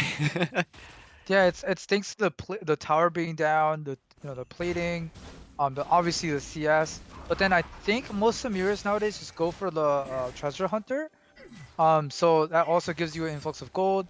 And now with her Bloodthirster being completed, she's gonna have shields. She's gonna be a little bit more tanky. Sacrificing a little bit of damage, but I mean, it makes sense though not to go for collector here and going for the Bloodthirster. I think it's pretty good because not a lot of kills in general in this type of setting or game setting, I guess. Looking forward to the IE third. I'm actually surprised on the Frozen Heart first item, which I think it's a really good pickup, really good adaptation. What are your thoughts on that? I like it as well. I mean, the top side of that team on the side of T1 is just the Darius and Viego. So I mean, if he gets the Frozen Heart, he's looking just to scale up and survive. And now it looks like he's going for a lot more aggressive options, and it might be a Stride Breaker. But meanwhile, mid, Dark Crossbow looking for a pick, but Jason the other is lying in wait. He's predicting Captain Zero LP to E away, and he actually gets the kill. Meanwhile, Pat Wang also flashing forward. Dark Crossbow. Wow. Wow, the Wukong Q actually follows the flash. Wow. The first dragon to solo kill Shaman, but Hoptech decides to run right into him. Qs him. Easy secure right there. And once again, blue team. And they start Baron on spawn. Yeah, this game is getting accelerated and accelerated. At this point, I have to worry for them on side of T1. I mean, the Darius is not actually going to be able to do that much towards the late game. A fight going on here. This is his time to shine. He gets the full stacks, but I don't think he actually can take him down. And Hoptech able to live and just easily with the turret takes him down. At this point, blue team now accelerating them to 7k gold lead from And now 5k. Wukong picks up his death stance. He's gonna be tanky as shit. I think they nerfed it this patch, or did they like revert the nerfs? It was So I heard nerfed. something about The healing got Okay. nerfed, I think. Oh, did they revert it this like just today? I heard something about the revert. Interesting. Okay, well, we'll have to check up on that later. Yeah. But yeah, Jason, that fight just played that spectacularly. You saw that he was even doubling over the wall before Captain Zero LP ended up being over. So he just had that idea in his head that he was reading Captain Zero LP like a book.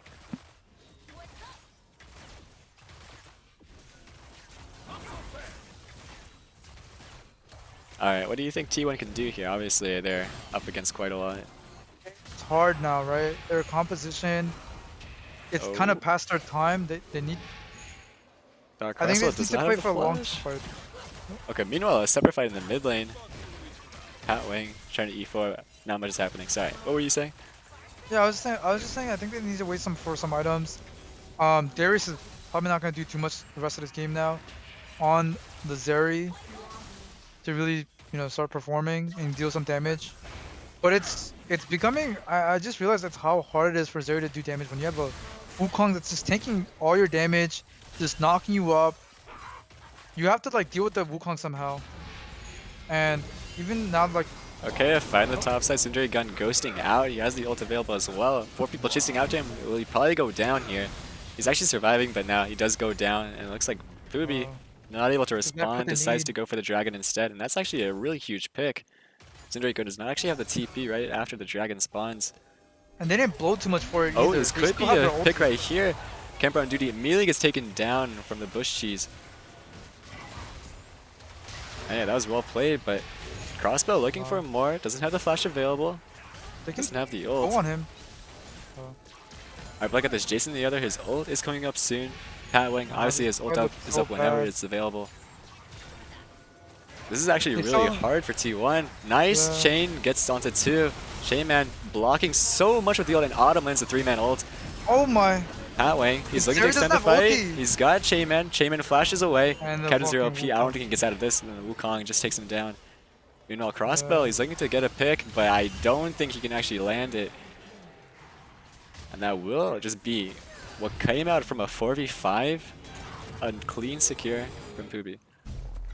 Yeah, it's just like when Darius got picked, good patience coming in from Poopy's side. Stop. What do you want me to say, man? I mean, Just they're playing well. the Okay. B, have the B sound at least. Okay, That's okay. it. But okay, so the Poopy side, I'll say it when they're winning. I'll say it when they're doing good. Alright. But yeah, from Poopy's side, they're playing well.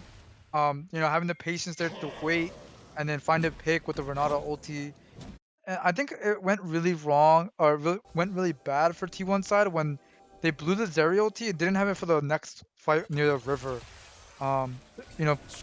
Just not using the cooldown properly. But there's another fight going on here. Yeah, Chainman goes for the ult, but doesn't actually land on the Syndrome Gun. I think Syndrome Gun probably would have lived afterwards anyways. But yeah, as you were saying, that fight didn't go too well as planned, but it had some sparks of hope. We did see Chainman basically just taking up the entirety of PWBY's damage with that Braum Shield, and Autumn landing that 3 to 4 man ult. Oh, Hoptech. He's actually going fully on Kemper on duty. Kemper on duty's by himself. Syndrome Gun doesn't have the ghost to actually chase. For once in their life, they're not ghosting at each other. I mean, the only way I see T1 finding a way back. Okay, wait, Is ult if onto Captain Zero P, but he does E away. Jason the other is so quick though. He's actually holy looking to shit, keep on chasing. He's out this chasing the fucking Zeri. monkey, bro. He's the blast plant right here, and yeah, he just takes it. I'm surprised he caught up, honestly. Yeah. Doesn't Death Stance give you movement speed or something, or am I tripping? I don't think so. I think Oh, it's it's just the healing. no, it's in a cloud? No, wait, am I trolling? What is it? Dude, isn't this Wukong's base movement? Yeah, I guess it's just Wukong base movement speed. Oh, Jesus there's Christ. also the... Wait, yeah, it is just Wukong base movement speed. What the hell? Wow. Alright, well, in any case, Syndrome Gun is pulling members towards him. The Baron spawning in a minute. I imagine PWBY wants to play towards that. Yeah. And this is a pretty rough scenario. Either you have Nasus going down on your turrets in the bot side with that Triforce, or you have to commit your entire team towards Baron. It looks like they're sending Captain Zero P just to clear the wave. Probably will send him towards the Baron afterwards. Blue team, really smart, taking their reset, making sure they're strong as possible before a fight. Yeah, it could be a potential pick right here. Hoptech is by himself with Jason the other. Looks like both teams will just be resetting, prepping for that fight. Yeah, PWBY, as you can see, they have the vision control. T1, it's pretty hard to see what's going on towards Baron and Dark Crossbow fighting over the Raptors. I don't think he can actually get out of this one. Jason the other ults, and Chainman's looking to save the day and lands a huge ult, but not a ult. Gets hit by Get Chainman. blocked. Yep. Pat Wang gets immediately stunned after the ult, but he does enough damage to the point where the team just gets annihilated against Zero P. I What don't a think he can do much combo. here. Yeah, these are minions railing down the mid lane. E barely does not land. The cleanse is instant on the Wither. Syndrome Gun is looking just to flash forward to take him down. He's got the ghost, he's actually chasing him down. And once again, the second Wither comes in through. And that means that Captain Zero P will be slowed enough. It's all up to Autumn at this point. 15 seconds on Crossbell, 18 seconds on Kemper on duty. The wave is still a basic one. Yeah, She it's has to over. go for this, no, but she's not. There's no mana. Yeah, you're right, she had to go back into the base, and it looked like PWBY, Pat Wing will ban you. We'll take the second game off of T1. Wow, game 3. I think this obviously came off the back of Jason finding a lot of kills in the early game, finding a lot of engages, specifically around mid lane. Bot lane going well with the kills coming from Samira, finding the 2v2. They did make some mistakes coming from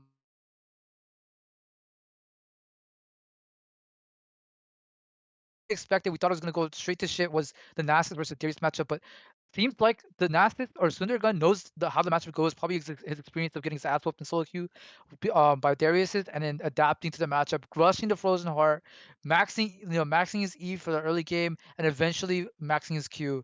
Um, yeah, I mean I'm very impressed from Sundergun. I had no hope coming into the game, but that's probably what influenced a lot of the matchup. And also Viego going topside, Crossbow going topside to play that towards the matchup, and then not actually getting anything done there. While also your bot lane is suffering 2v2, which I thought it was not going to go as bad, but because I thought Eddie, knowing Eddie, I thought he was going to be able to make sure the matchup is okay for him, and just won't die 2v2. But looks like that's not how it works, and Samir can just E in early game and find 2 kills. But then eventually, once you saw the team fights, it's like what we talked about. There's a lot of AoE. They're very tanky, um, coming from PWBY's side. So, and that's what we saw in the team fights, where it's just like Zeri doesn't have the damage yet to deal with all what do you call it, the amount of HP that's coming on PWBY's side. Yeah, exactly. The Nasus into Darius matchup didn't go as planned. It seemed as though Syndrome Gun with the Emax just is able to neutralize the lane from Mhm. afar, and then once it hits around 10 minutes, is able to start stacking his Q. And notably, yeah, as you mentioned, the Zeri Chem0P wasn't able to get strong enough to the point where he can actually get in those late game team fights, mid game team fights. The game was so accelerated with both Jason the Other and Pat Wang Gang. I keep on switching between like Pat Wang Gang and so on. Alright, anyways, Jason the Other and Pat Wang both popping off in these team fights. Huge AoE ults. And just with that, no matter how well T1 plays the fight, it's just an instant. They always get deleted. Yeah, literally. Like Wukong just does so much damage, right? Just staying on top of the Zeri, not letting the Zeri play the game. And Zeri wants to be like she's like the AD carry, what she wants to be alone and just being like I guess like having nobody on her, which allows her to to stack up the movement speed, stack up the ramp that she gets from her. I think she gets attack speed from her. Or I think no, I'm pretty sure she gets a damage from her ulti. Um, the more it hits, the more stacks she gets. Eventually capping at a certain. I think maybe attacks. I'm not sure, but Yeah, all right, we gotta hurry up just yeah, because yeah. apparently some of the members might have to go at 11. So Okay. without further ado, since it is the third game, we are going back to the coin flip. Once again, as a reminder how this works, whichever team wins this will have side selection for the third game, similar to game one. So similarly, we'll just have T1 be heads, PWBY will be tails.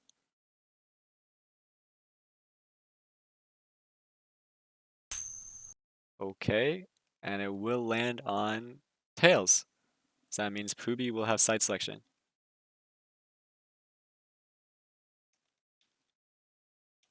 Alright, and they instantly take the blue side. Any Yeah, thoughts on this? I mean, it seems as though it's just the as winning side of the expected. series.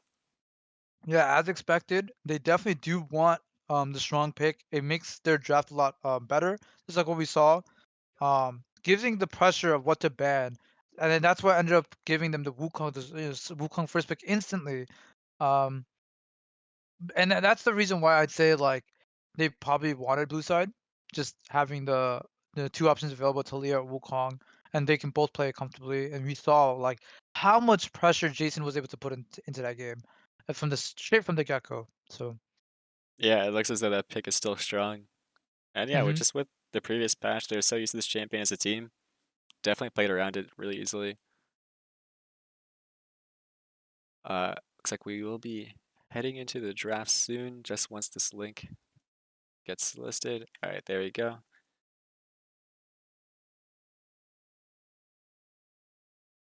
Alright, well, I imagine T1 probably won't do the same thing in the previous draft. Do you think the Wukong is going to go through or no? I don't think Wukong is gonna go through. That was like literally the issue. Viego was not able to do too much. He was getting invaded, he was getting robbed right in front of his eyes. So I think they need to ban away the Wukong for sure. Samira was not the problem there. If they're still wanting to go Zeri, and that's probably the reason why they're banning Samira, but I don't think I think there's ways to deal with the Samira. It's not an issue at all. Yeah, definitely an interesting pick. I mean, does that mean he's banned Wukong on 3 or? Yeah, I think they banned Wukong. There's no way you leave the Wukong up first pick here. Okay, yeah, Yep. they do just ban both, but actually the Zeri is now banned on 3 by So PWBY. surprised. So this leaves the Karma open. This is what they originally banned in the second game. Hmm. So we have to see what the adaptation is. Talia's still open. I'm curious if they go for that, or maybe they decide also that with the ban, sorry, not the bans, the nerfs, maybe they decide it's not worth it. And it actually will be the Ezreal pickup. This is classic to Pat Wang. Yeah. But this gives a lot of choices for T1 to maybe pick a Callista here, maybe go for Kaisa. A lot of opportunities, but going with for the Karma, not too sure on that yet. Doesn't It's still a flex pick for their team. Even though we haven't seen it. Okay, Caitlyn coming Caitlyn. out. Alright, so he's going for that lane domination with Karma Caitlyn. Both insanely strong at poking out the enemy laner and is going for those platings in Hmm. the bot lane. PWBY hovering the Yumi, looking just to Oh, stall if out he the goes game and Yumi, scale. dude, What are I your don't thoughts know. on this?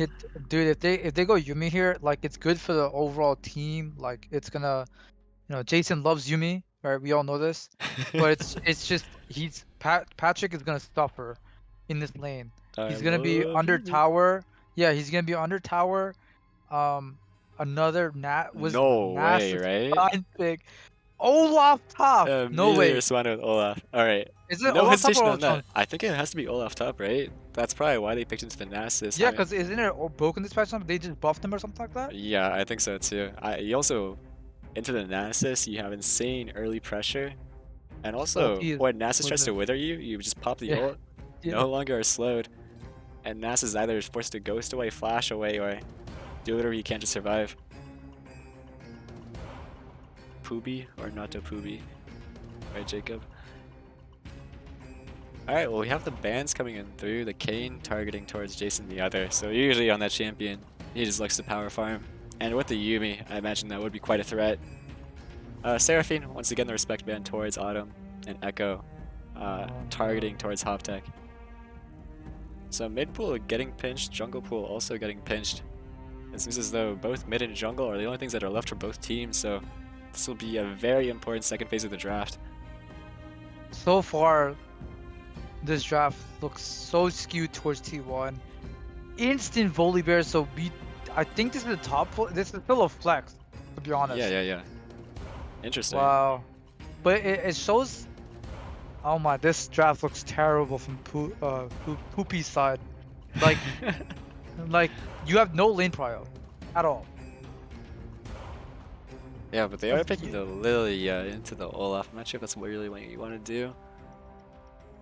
I guess you can cut him out, but yeah, the sleep is not going to work on him. Maybe the matchup's actually not too bad. Maybe you can just run out from the Olaf. And we'll have to see what mid laner Hoptech picks right here. Swap Jonah into top lane, swap Jason into top lane. I'm not sure if that's the move, guys. But maybe for game 3, it could be a deciding factor. But I mean, we saw how the Nasus matchup goes, and he picks Hoptech picks up his comfort champion in the Victor. Actually, not a bad pickup. Yeah. Yeah, in this draft. So, thought how they would round it out at the end. But so far, you don't have a lot of prio in your bot or top, unless like he knows some magic, like what he did like game 2. But T1 with the Olaf pickup, with the Volibear, you have so many avenues. You know, you can go top. Okay, the Lux. I actually really like this. Wait a minute. So is Lux support It's or is Lux this mid, it's Lux Lux mid. So even though we classically see the Caitlyn Lux bot lane, this just means that there's having that combo towards the mid game. But yeah, Autumn on this champion, it's very rare to see her pick it, but when she does, she actually just pops off. And looking at the side of PWBY, all of their champions are, I would say, pretty like medium to long range. It's pretty hard for any like mid laner to classically approach that. So Lux offers another champion that's even longer ranged alongside the Caitlyn, just to be able to potentially look for those picks. And with Caitlyn, your engage is pretty conditional, right? Either you get that stun, you get that trap, or you just decide we're just gonna stall it out. PWBY having the scaling comp T1. I'm actually not too sure where they excel at. They have a strong spike early game. Towards mid game, they start to become weaker, but once again towards late game, with the Caitlyn and Lux, they do have another spike there. I mean, so far the way we've seen the games go, it's been kind of back and forth actually. Now that I'm thinking about it, first game it was like, I think it was T1 having the lead, and then it was like back and forth, and then eventually T1 closed out the game, and then last game was just like straight out the gates. It was PWBY just like stomping with the Wukong. But now I want to see T1. I want to see T1 really utilize his bot lane matchup, because there's no way Yuumi Ezreal will have prio in this matchup, right? They're gonna be stuck into their tower, and you just want to be constantly pushing, making sure Ezreal is going down in CS while also getting platings as the Caitlyn Karma, and then the Olaf just walking to bot side, making sure, making sure PWBY doesn't have a chance to even go into their bot side. Also, one thing I realized, I know classically Olaf Karma was a thing in previous patches or previous years, so maybe they look for a level 1 invade with the Olaf Axe, with the Magic Q coming from Karma, Lux. I mean, I would like to see that. I think that's a good choice to make in the early game, to go for that. They definitely do win, and they can create a split map situation bot side, and then you have a Volibear that is just able to deal with the matchup top side. And we've seen Aaron's or Camper's Volibear has found a lot of kills. I think he goes like a Trinity Force build on Volibear top, so, and find some kills there. But I think they're completely fine creating a split map. I'm not sure if that's a meta anymore with this new turret strength or whatever, but if Lilia isn't able to enter a bot side, it limits her farm potential, and like I don't know, like it's actually really good against Wait, Nas. wait. What Hold happened? on. This I need to show this for a moment. Normally I don't show my client, but wait, look at this game. Do you see something new? I didn't even notice this, by the way. Yeah, it's the Rose. Wait, so it's Volibear jungle, Yeah, but look but at the it's Camper players. on duty. Camper Yeah. on duty So is jungling this game. so we did see Crossbell practice Olaf, I think in a in-house maybe, and play Olaf top, and he does love how to play. Yeah, and Averios was right about that in the chat. But I know Olaf probably just like what you mentioned earlier, like the ulti, the Thompson's matchup. I just don't know how he does with, especially with what we just saw with the Nasus maxing E in the early game, or how that matchup goes. But because we saw Nasus winning Darius matchup, which we all know it should go towards Darius. So wonder how this matchup's gonna go. All right, well, I gotta hold you right there. We do have our third Mhm. and final interview. By the way, these are pre-recorded, so good luck to the players. Hope you enjoy.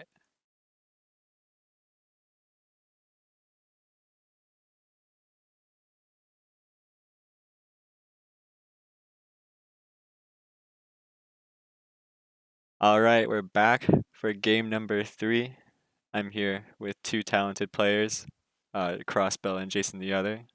Welcome each other. Hello. Hi. All right. Hi. Well, since you guys are both junglers, must mean that you guys are the brains of the team. All right, so I've got a very important, spicy question to start us off. So anyone can take this. Do you think PWBY is a good ADC? Yes. No comment. No comment. I Hold refuse on. to elaborate. That is I okay. also refuse to elaborate. It's a very interesting. It's a very different from previous responses. All right, now back to some more directed questions. All right, starting with the side of T1, we have Crossbell here. All right, so what led your team to victory in the match that you won? So, like, I'm pretty sure in the match that we won, there's something called Jungle Canyon. Like, I look at, I'm not exactly in where the Grand Canyon is right now, but apparently we're visiting it because I just jungle gap Jason all the way to our victory. So Oh. that's like that's probably the main contributor to game 1, game 2, whatever we won in. Oh, that's strange. You don't know which one you wanted. That's Maybe you gotta go Well, I mean, recheck. to be honest, no, don't worry about it. The plan was to just 2-0, but since we're going to game 3, we'll just activate Jungle Canyon again, and then I'll be fine. All right, Jason. You have any response? And secondly, what was the reason that your team got your victory? Well, it was mostly just a team gap. All my laners won, so jungle didn't matter at all. Okay. Yeah. He concedes the Jungle Canyon is real. Somehow though, we lost the game, so I guess we'll have to just do the same thing somehow. game 3. Somehow, Alright. somewhere. I don't remember us losing a game. Do you remember you losing a game? It's kind of strange. Yeah, honestly, I was like blacking out. Yeah, same here for my game. We just lost out. It's kind of Like- crazy. It's just a gap Alright. in my memory. All right, moving Oh, on to no. the next question. All right, back to Crossbell. If there was someone on your team that inted in your loss, who was it? Well, the easy answer would just say Eddie, take it away, right? I'm sure everyone wants that answer. You roll tails. Mhm. But that Bull was Road. probably me. I probably griefed. Oh, okay, so it was opposite Jungle Canyon. Yeah, it was like an anti-jungle. We had like jungle like mountain. It goes upwards, instead of It's like a downwards. junk. Yeah, sure. All Yeah, right. that's all of that. And then on the opposite side, Jason, if there's someone on your team instead that inted in your loss, who was it? I mean, apparently Hoptech has like 100 ping, so but, like, there's also a chance under the bus. there's also a very high chance I ran it, so Okay, so it's either ping throw me diff under the bus too. or the humble response. Mhm, All right. mhm. And then back to Jonah. If there was someone on the enemy team that inted in your victory, who was it? Okay, well, this one is easy. Since when we won, Powing forgot to turn on his map hacks and his like auto dodge scripts from Riot. So Mm. like, since we did win, that's probably why we won, since Pat Wayne's a bit of a griefer. He got overconfident and he didn't have like his riot privileges on. So we found the answer right there. I see, I see. And then to you, Jason, if there was someone on the enemy team that inted in your victory, who was it? I'll assume Jonah picked Lee Sin. Ooh, okay, We'll just okay. leave it at that. Alright, and then lastly to you two. If there's a determining factor as to why your team will win its final upcoming game, what will it be? We'll start off with Jungle Gap. Crossbell. You know, Jason Gunn said it better. Jungle, gap. Maybe Eddie taketh or giveth or something. Or Eddie Gap. I don't know. He flipped the coin in the back. I don't know. Maybe he went onto the thunderstorm and he fucking got struck by lightning and he flipped the coin. I don't fucking know. Alright, that's interesting. Alright, that's actually good material. So, let's say I flip a coin after this interview and it lands on heads. Does that mean you guys won or does that mean you guys lost? You can't ask me. You gotta ask Eddie. He's the one that decides. You gotta ask Eddie. Alright, we'll have to find something out. In any case, thank you two for joining me. It was a wonderful interview. Good luck on your match. No problemo. Thank you. Thank you very much. Alright, going back to the game. I actually had a word with Eddie and asked him heads or tails. So without further ado, we shall decide if Eddie taketh or if Eddie giveth. Okay. And with the flip of the century. Wait, right, Pat Wang? The flip is bugged. I can't actually flip it. I can't tell. Oh, okay. I think it might be working now. Please.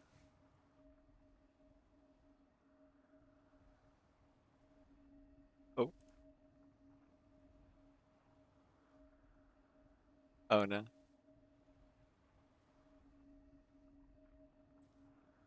Alright, hopefully the stream is working fine. I may have had a short delay. Alright, looks like we may not be able to flip this, so I think we'll just go back into the gameplay and go from there.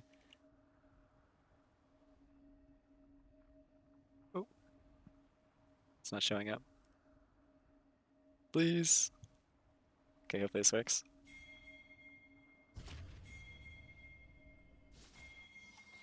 Alright, yeah, looks like we're back into the game.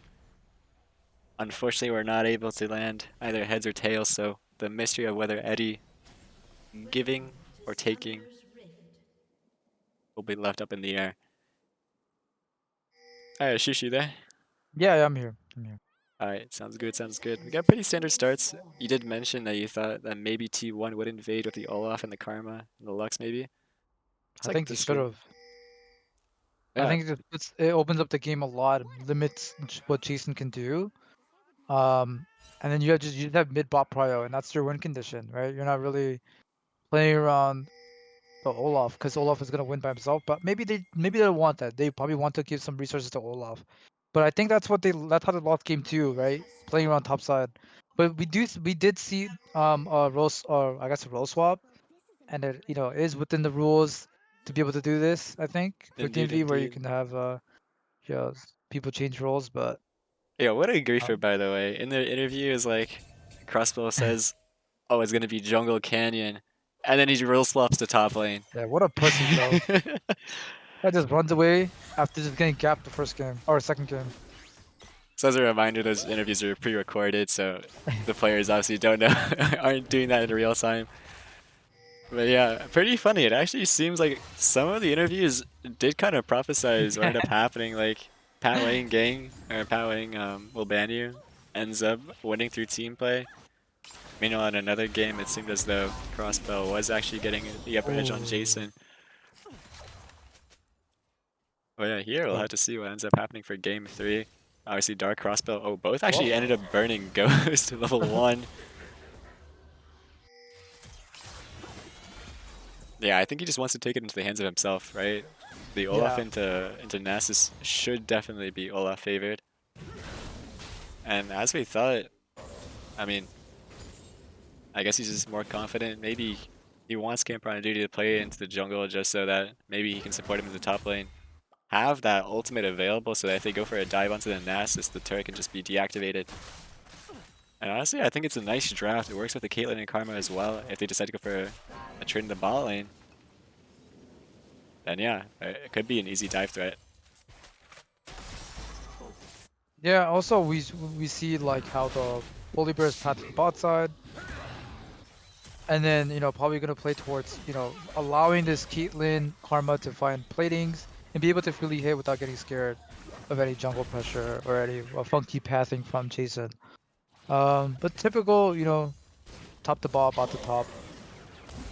I do think Crossbow shouldn't be afraid, I think, into the Lilia. Maybe, yeah, shouldn't be afraid in general. Has the ward. Yeah, you can play as 1v2 at that point. But interestingly, I thought Camper and DD might path towards the top side just to further punish the Nasus, but it looks like, Still I don't know, it might playing be a around bot team-wide side. decision where, yeah, they are playing towards the Caitlyn Karma, which I think is also fair. I mean, Ezreal Yuumi isn't exactly a strong lane into Caitlyn Karma, so We can already see the CSD coming in. And already a plate being taken, right? yeah.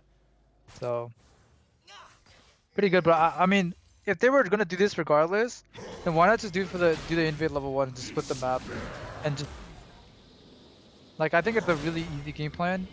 Oh, hold on, that is actually a 3-man going into the top side. Jason the other and Oh crap! Hopdeck are looking from afar, Really good but punish. Dark Crossbow trying to get the damage through. He has the W shield, but yeah, that will be Hopdeck critically taking the kill, and that's actually so huge for the mid lane matchup. What a roam from Optech as well.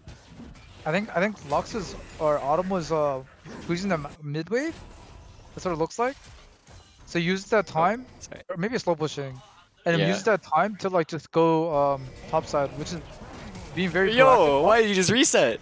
Wow. I don't know if they didn't see or maybe they miscommunicated, but it looked as though Camper on duty just picking up Jason the other after Sidrika just bases right in front of him. Indeed is a jungle gap. I don't think that was Jason's fault, but Yeah, it's not Jason's we'll fault, see. yeah. Yeah, almost Another two plates power already play going going down. down. Yeah. Yeah, I think just Pat Wang and the first dragon just have to bunker up, and hopefully they can stop Captain Zero P from taking plating when possible. Captain Zero P is actually getting kind of low. Half HP. Mm-hmm. And we do have Yuumi healing available with the Ezreal healing as well. Just the summoner spell. So have to see what goes on. I do like how Syndra Gun is playing this matchup though. You can see every single time he pan over top lane, it looked as though Dark Crossbell is just pushing it in, and Syndra Gun somehow able to find these wave states where it's just right outside his turret. Means like Dark Crossbell can't actually go for the full all-in. So what Dark Crossbell might be looking for here is just to crash it in. Hopefully it bounces back towards him so he has more space to engage onto the Nasus. Yeah, This Syndra next Gun. back from Caitlyn should be pretty big, but probably should look to roam eventually. Not roam, probably back because you have your Noon Quiver. Yeah, probably he just gets poked out a little bit here. It doesn't matter. Yeah, this is not a great roam though. Hoptech is now getting hit by Camper on duty, but the W, the Gravity Storm is huge. Kevin Zero force flashed away. Shaman getting low. Looks like Pat Wang will take him down. And he's forced to flash away, but Yumi's left by herself. Doesn't actually Yeah. attach. Look at Pat Wang just left her at. Okay, meanwhile, top lane, Dark Crossbow does have 6 Suntory Gun, doesn't have 6 quite yet. He pops the ghost, both pop the ghost. Jason the other. I don't think you want to walk into that guy. The Dark Crossbow going for the 1v2, gets a 1 kill into Jason. He's looking for the next. Oh my god, and he picks up the one more Q. Alright, but he can't go for the next Q without taking turret out. But well played, taking the 1v2 and winning. T1 winning on both sides. That's exactly what you want to see. So huge. This back is gonna be crazy from Caitlyn right here. Getting the Noon Quiver most likely into like, I'd say boots. I think that's enough gold. Oh, this could be another kill, but Oh, that this might is- be a bait. Suntory Gun does have the ult. Dark Crystal already used it, but the W shield looking to bait him instead. Looks like both top laners might be looking to back Wait, away W from gives a this. shield? Yeah, Olaf rework. Oh, it's a rework? Yeah, you got a mini what- rework. So what is he? So what is W? Just a shield? Or So wasn't yeah, it like attack speed or something? it used to be that I think he gained healing or something whenever he used it, Wait, but that got moved to his alongside? passive. But now his W gives attack speed and a shield. Correct me if I'm wrong, chat. I'm not entirely sure. Does he still get attack speed when he gets low? Yep. What the fuck? Okay, Wait a this minute. actually could be a dive here. Dark Cross was looking for it, and that's an easy QE, but he might be He's taken dead. down to the turret. The shield's not Yeah. gonna stop him from dying there. But You despite can that, already see the it's CS still gap good. outside. Yeah. 25 Top lane CS is give or so take. scrappy. Yeah, top lane is so scrappy right now. Back and forth, but we still see leads coming from the winning lanes. From bot lane, top lane, mid is going even, just like we predicted. Yeah, I mean, Optic did have the early kill, but with that rotate, he did end up falling behind. Other And once play. again, every single time we pan towards bot lane, Captain Zero P and Shaman, they are just hitting down this turret. Now down to 2 plating only. This could be almost a turret going down in 10 minutes. That's probably their game plan. But top lane, Camper on duty with the Predator. He's looking to gank. Tsundere again without the flash, without the ghost, without the ult. There's no way he gets out of this. And this will just be handed over to Dark Crossbell. And then they can use this towards a Rift Herald, and then eventually take that Rift Herald to bot lane, and then open up the game, right? Yeah, at this point, they might not even need the Herald bot lane. Look at this on a cannon wave. Yeah, They're this looking could- once again. Poke down the turret, setting up traps. And this might go down to 1 plating. Not quite. But nice poke damage in return. Patwing and the first dragon there looking to get something in return just for the tower damage. Turn damage. Yeah, but look at But this I'm Camper on actually duty. Look at this. He's looking to wrap around. Never mind. But I I'm think he might actually be so going away. surprised that they didn't do that. Oh, Oh, Patwing shifting forward. I don't think Trap. that's what you do. And they do secure the kill onto Karma, but but then Yumi's dead too. yeah, and the turret. And then I they mean- lose bot tower, most like not bot tower, but like they get good planings off of that. Yeah, for sure. Jason the other does end up taking the Herald over here. But yeah, meanwhile, bot lane. This does not look great for the side of Patwing and the first dragon. They lose bot tower, yeah. This is insane. Yeah, I don't know, man. Like you see as you're locked in, and then you see the Karma, or and they go Caitlyn Karma, and then you still are okay with picking Yumi there. It's like you're asking to lose bot lane, and then you proceed to draft a really like no prio lane or no prio like I mean no prio lanes, and then, I don't know, man. It's so hard, but this top matchup, yeah, you're right, bro. So hard, just fucking smoking and shit. Yeah, and it's not really getting better for Nasus either. Yeah. Once Olaf hits that Trinity Force, basically you can just run down the Nasus with a Sheen proc every 2 seconds. Wow, these Qs are phenomenal though. Dark Crossbow, I Yeah. don't think has missed a single one. Yeah, look at the Caitlyn items. Gale Force Yo, he's- already completed at 10 minutes with double longsword and Berserker Greaves. This guy is on a roll. And you just go mid here and you just keep getting prio. Yeah, this is really well played from side T1 there. Moving their members, Captain Zero LP is definitely the strong one right here. Chaos Storm going on to Captain Zero LP. Doesn't do enough damage, but it clears the wave. So looks like that will be it. But Dragon is coming up in 30 seconds. I'm curious if Patwang down here ends up freezing the wave. It looks like he might be trying to. He's not actively hitting it. Looks So, like it's freezing, but that's how Ezreal doesn't have a lot of wave clear, so he's gonna just rely on hitting Qs on the wave to stack up the tier. Just slow pushing. yeah, PWBY wants to turtle, but at this point they're not really given the Wow. chance. Captain Zero LP rotating mid means that just Dude, how many platings has Caitlyn gotten, man? it's been 7 now. That's crazy. But just in the other, he might be looking for something here. He doesn't actually have the ult. I'm not quite sure where he used it. Must have been somewhere elsewhere. Yeah, hopefully they just get to the point where they can just turtle. Victor, once he gets the upgraded E, can just try to wave clear permanently. Yeah, this is still rough. I mean, it's all in T1's ballpark. Not ballpark, what am I saying? In their park. The ball is in their park. Balls in their court? I mean, yeah. that's it. That might be the Balls on their expression. side of the court. Yeah, the ball's on their side of the court. Alright, But yeah, Dark I mean, Crossbow ghosting in, Jason the other. He doesn't actually have the sleep. He can't Flash use it coming versus the Olaf, and what just happened to that guy? Yeah, that's just the Caitlyn ult plus the whole of engaging, and that will just mean Jason Yeah, the other. I Can't was even gonna walk mention up. this. I was gonna mention this. They can eventually like find a pick straight off of the Caitlyn ulti and Lux ulti combined. There's just really long range What is going on ultis. here? Alright, Camper on duty just taking the buff in their face. He ends up securing it and just Ulti's ults up. away. Just fucking J-Lux out of there, bro. Let's go. Immediately just starts basing right after the ult. No He complete gets stopped. disrespect. Is he still maxing Q or is he maxing no? Or is he still maxing E? I mean, all the way around. Took my asses. Oh, that would be interesting. Yeah, he's actually maxing Q. Interesting. Yeah. I mean, Expecting. maybe even with the Emax, he probably can't farm later in the game. Yeah. But look at all the mythics coming out already, man. The gold lead is just so big coming from T1 side. Already getting Trinity Force, Kev Tank, and then Gale Force Aurelia is like Oh. Lux is probably gonna base off this and then what? The red buff ended up getting taken by Camper on duty somehow. I guess with the other red buff. Yeah, they're trying to get that over to Kevin 0LP, but unfortunately he doesn't take it. Nice consolation prize with the Rift Herald. That will be it for the amount of gold that they can get for now. But look at Crossbow, he's just waiting inside this bush, waiting for someone to walk in.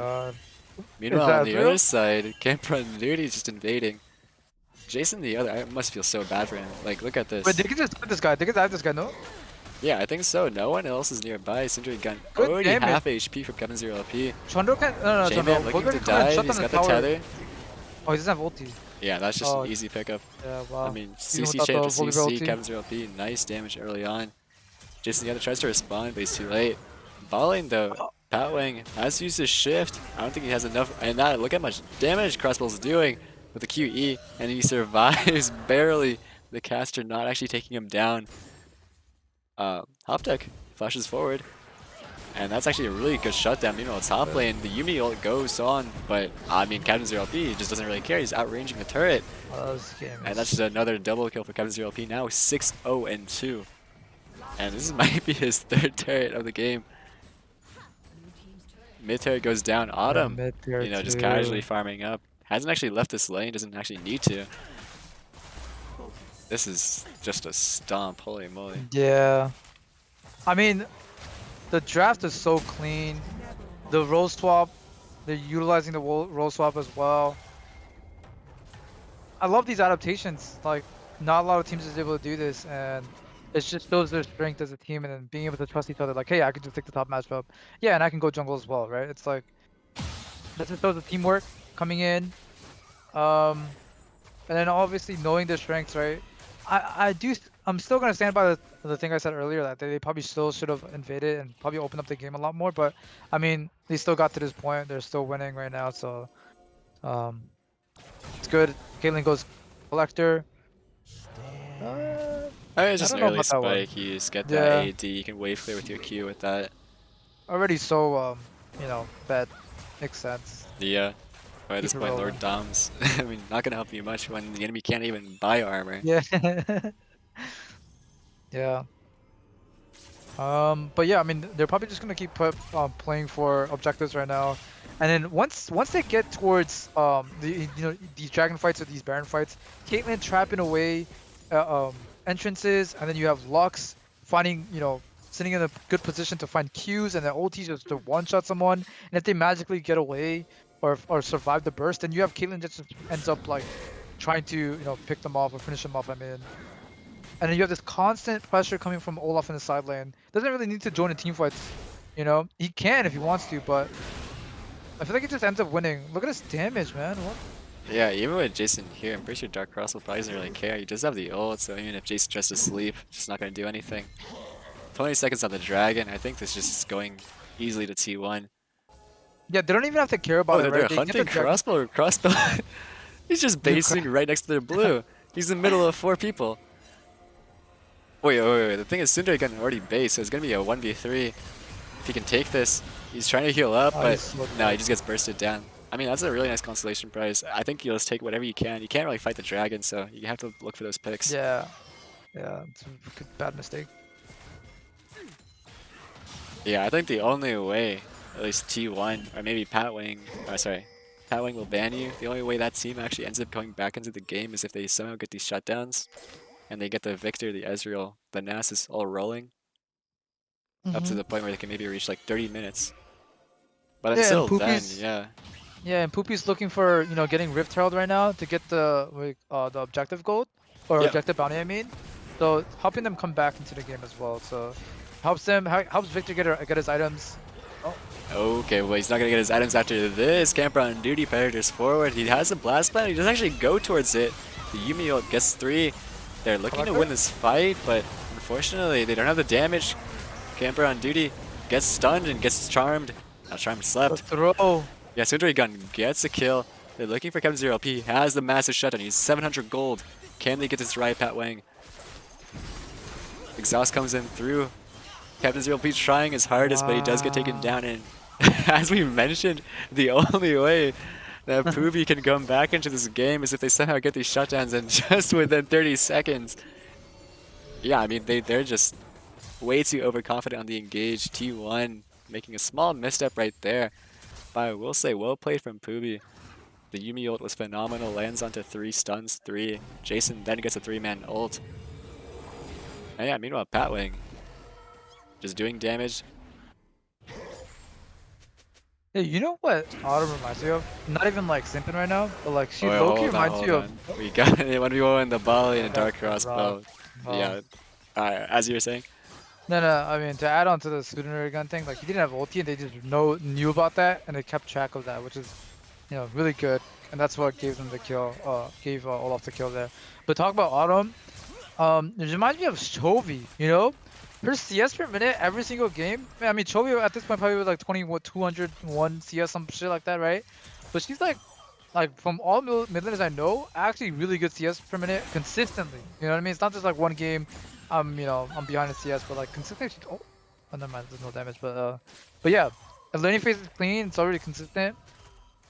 She finds solo kills, and it's like that's shit all Chovy does. You know, like should have seen in the past. So, yeah. Yeah, That's good. there are some similarities. Definitely the CS lead is definitely a byproduct of just the way she plays. You can see even earlier this game, she goes for a freeze mid lane as Hoptek's roaming. Likes to stay in lane a lot and develop those leads passively. So yeah, I can see some similarities there.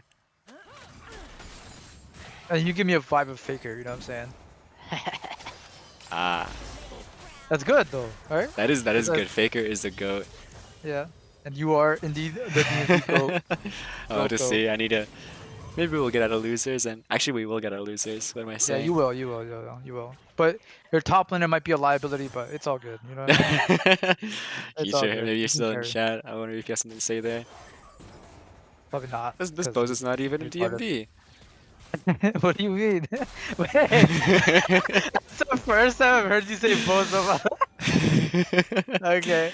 But I mean, I was saying this earlier, like, you know, when what do you call T1 gets prio, they get to hold these lines where like you have they can't walk in, or Poopy can't walk in into the river because of the vision, and then Lux can just find Qs from nowhere, and then the traps are gonna be, you know, like lined up.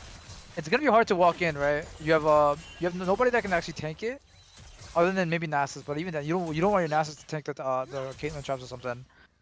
So it's gonna be difficult for them to walk into the river, from what I'm like envisioning. It's gonna happen sooner. Yeah, Or without a I doubt. mean, later. I mean, we got the dragon coming up in 50 seconds. It looks like Kevin 0P is basing for his IE. If he actually hits that on this power spike, He does.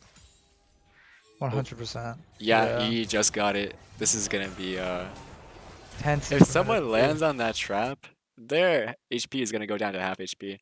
Meanwhile, Dark Crossbow is waiting in the once again just around the corner. Cindergun is having a better time this time, and Hoptek and the first dragon. Wait, but the Maw means that Hoptek doesn't actually take any damage or do any damage, but right, Pat Wang with the physical damage is able to take him down. Yeah, but the thing is, T1's already on the dragon. They're nearing it, but maybe with top going 1-for-1, they might be able to take this fight. Autumn is looking for a pick. Nice Ezreal spots them out. Yeah, right now So it's hard to on to walk Captain in. You Zero see the P. traps? For sure. But Jason the other just skirts right Just walks around it. past it. These are all the traps used though. Yeah. Oh my god, huge Oh ult goes out to God. Hoptech and Jason the other. Both of them are taken down already to 25% HP. Into the trap. And that fight is just over. Captain Zero P is looking for more. But once again, Autumn, when it comes to these scenarios, just landing the ult. Huge. Captain Zero P looking for more. The dragon is getting low. Jason doesn't have the flash, but he has the blast plant. This is the miracle steal. He has to do this. He's in the pit, and he smites way too early. Dragon goes down to 300 They HP. get Baron. The jungler's dead. Yeah, and Dark Crossbow back up. 2 down on the side of PWBY. I can't imagine this goes any other way. Oh my. Yeah, Caitlyn Lux now with Infernal Soul. This is that's a bit rough. But we see T1 is always able to find the dragons, right? They've put a lot of focus on the dragons, and then Autumn loves these champions with a lot of pick potential.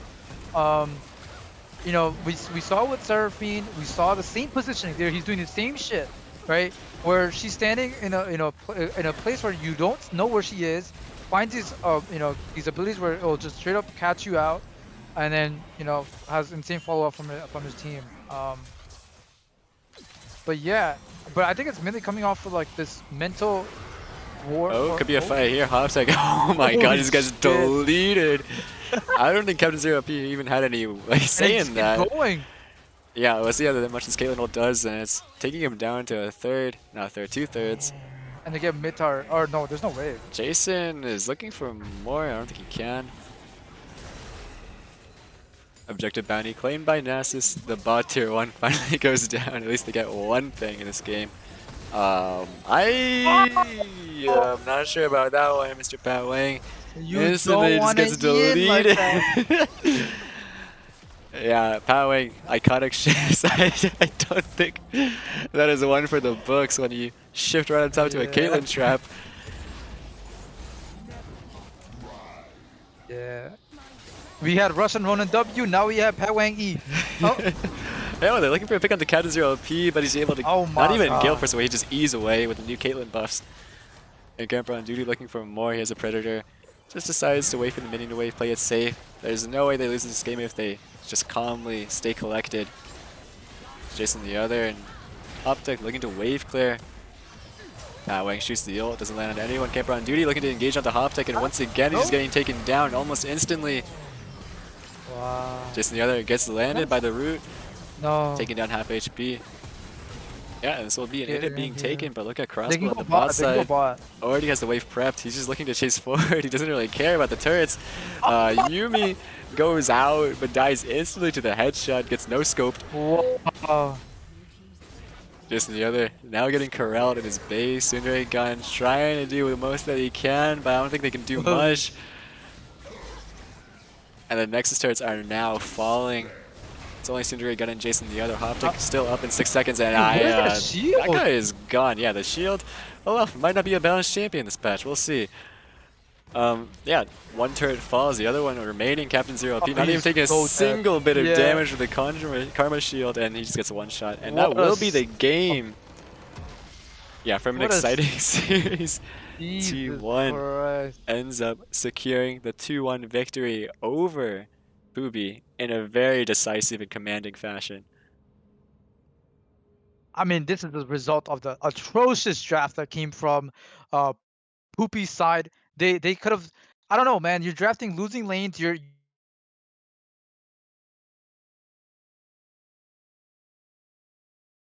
Karma constantly pushing, passing towards the bot side. Your top lane is soaking up what do you call it? Pressure from the Lilia, and then 1v2ing in certain cases, right? Mid lane is just stacking up a lead, just going even, and then eventually just becoming a threat in the mid game with all the ulti damage, like finding the picks with their Q.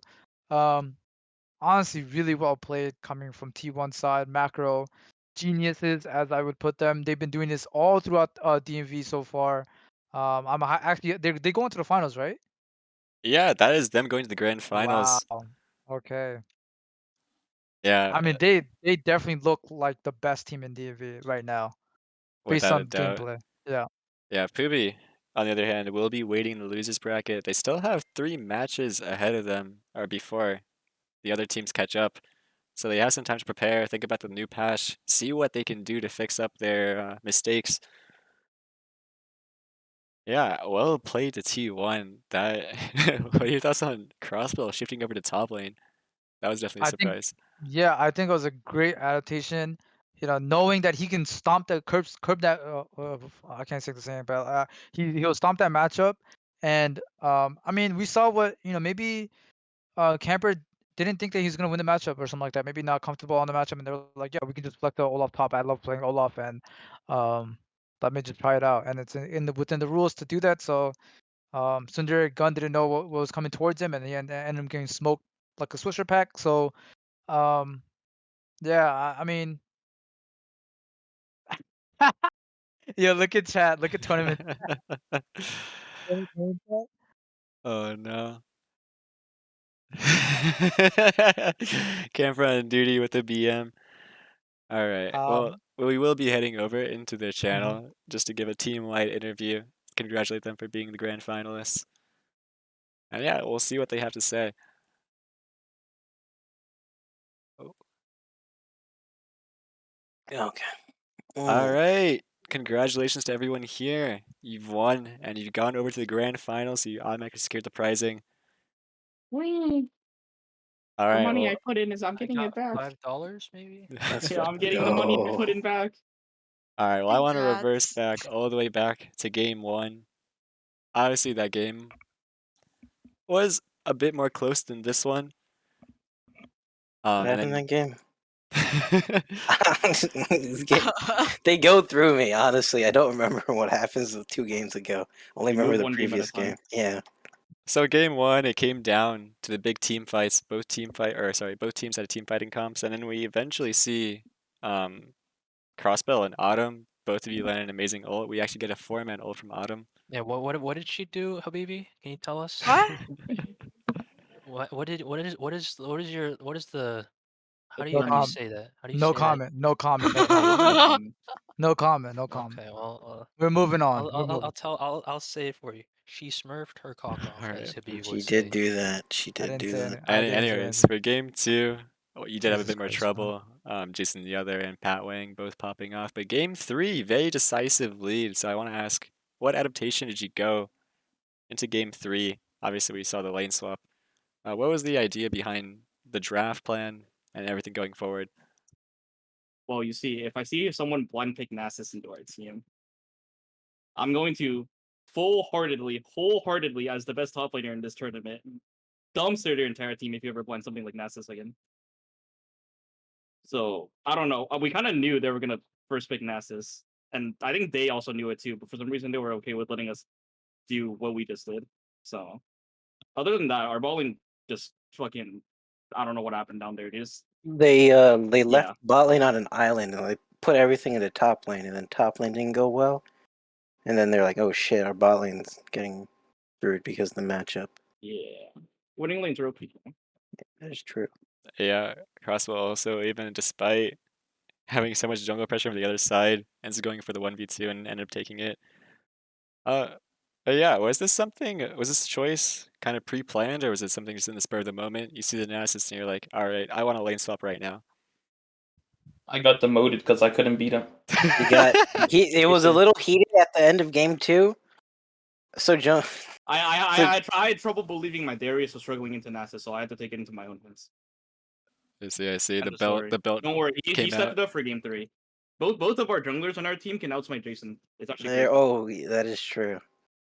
Yeah, that was pretty tragic game one where you end up stealing 2 dragons in front of 4 people and somehow making it out both times.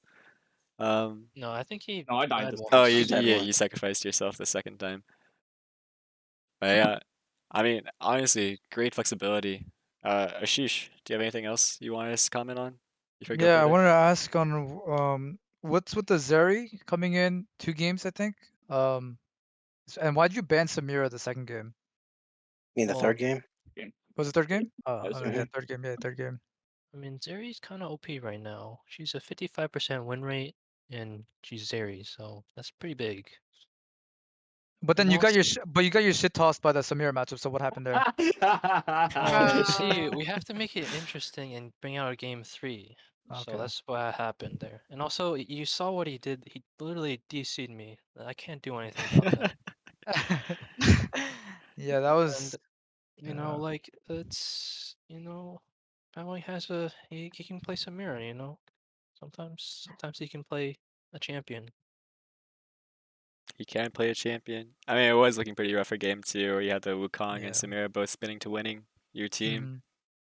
Even if you got the exhaust off, even if you got the Braum stun Yeah, and off. also I'll blame my setup. I've been playing on a different Oh yeah. setup. So like the first game, I think like all my cues, even though I was still doing a lot, they were going everywhere because I've actually been playing on a magnetic surface, and then I recently switched off of a magnetic surface, so everything has just been a little faster. Oh, What I the see. fuck is a magnetic surface? Like My a mouse Fuck refrigerator. are you Put a has a talking refrigerator. magnet under it, and my desk is metal, so it sticks to it a little more. What the Okay. So Alright. basically, you got sabotaged. You got sabotaged with Pat Wing. Yeah. Yeah. He's not even unleashed though. That means in the finals, you guys will be even stronger. All right. Yay! Well, going into the finals, by the way, now you made it. Are there any teams that you're looking to face, or do you think PWBY was just the best of them all?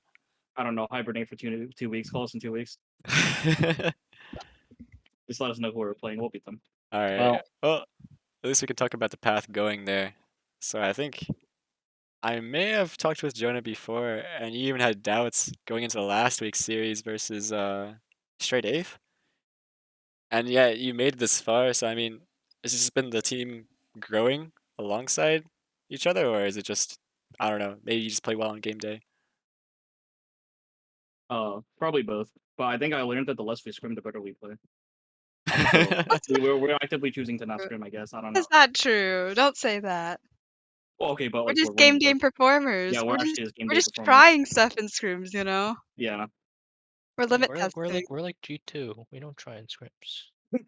We're just trying to learn, you know? Yeah, we're trying to lose in scrims and we're trying to win during game day. Yeah. All right, well, I guess that'll conclude our day, or our third day. Why am I saying third day? My brain is completely off at this point. Our, our winners bracket. Next time we'll see this team will be in the grand finals. 4 matches ahead of us, actually. And so it'll be a long time. Get some time to practice on this patch. All right, well, thank you, Ashish, for casting alongside me. No And problem. we'll see what goes on next. Tomorrow we actually have a game. Tomorrow at 10:30 actually, between Seisme Derive and Animal Planet. So stay tuned. All right, that'll wrap it up for today. Thank you for joining us. It's definitely been a long series. Have a good one.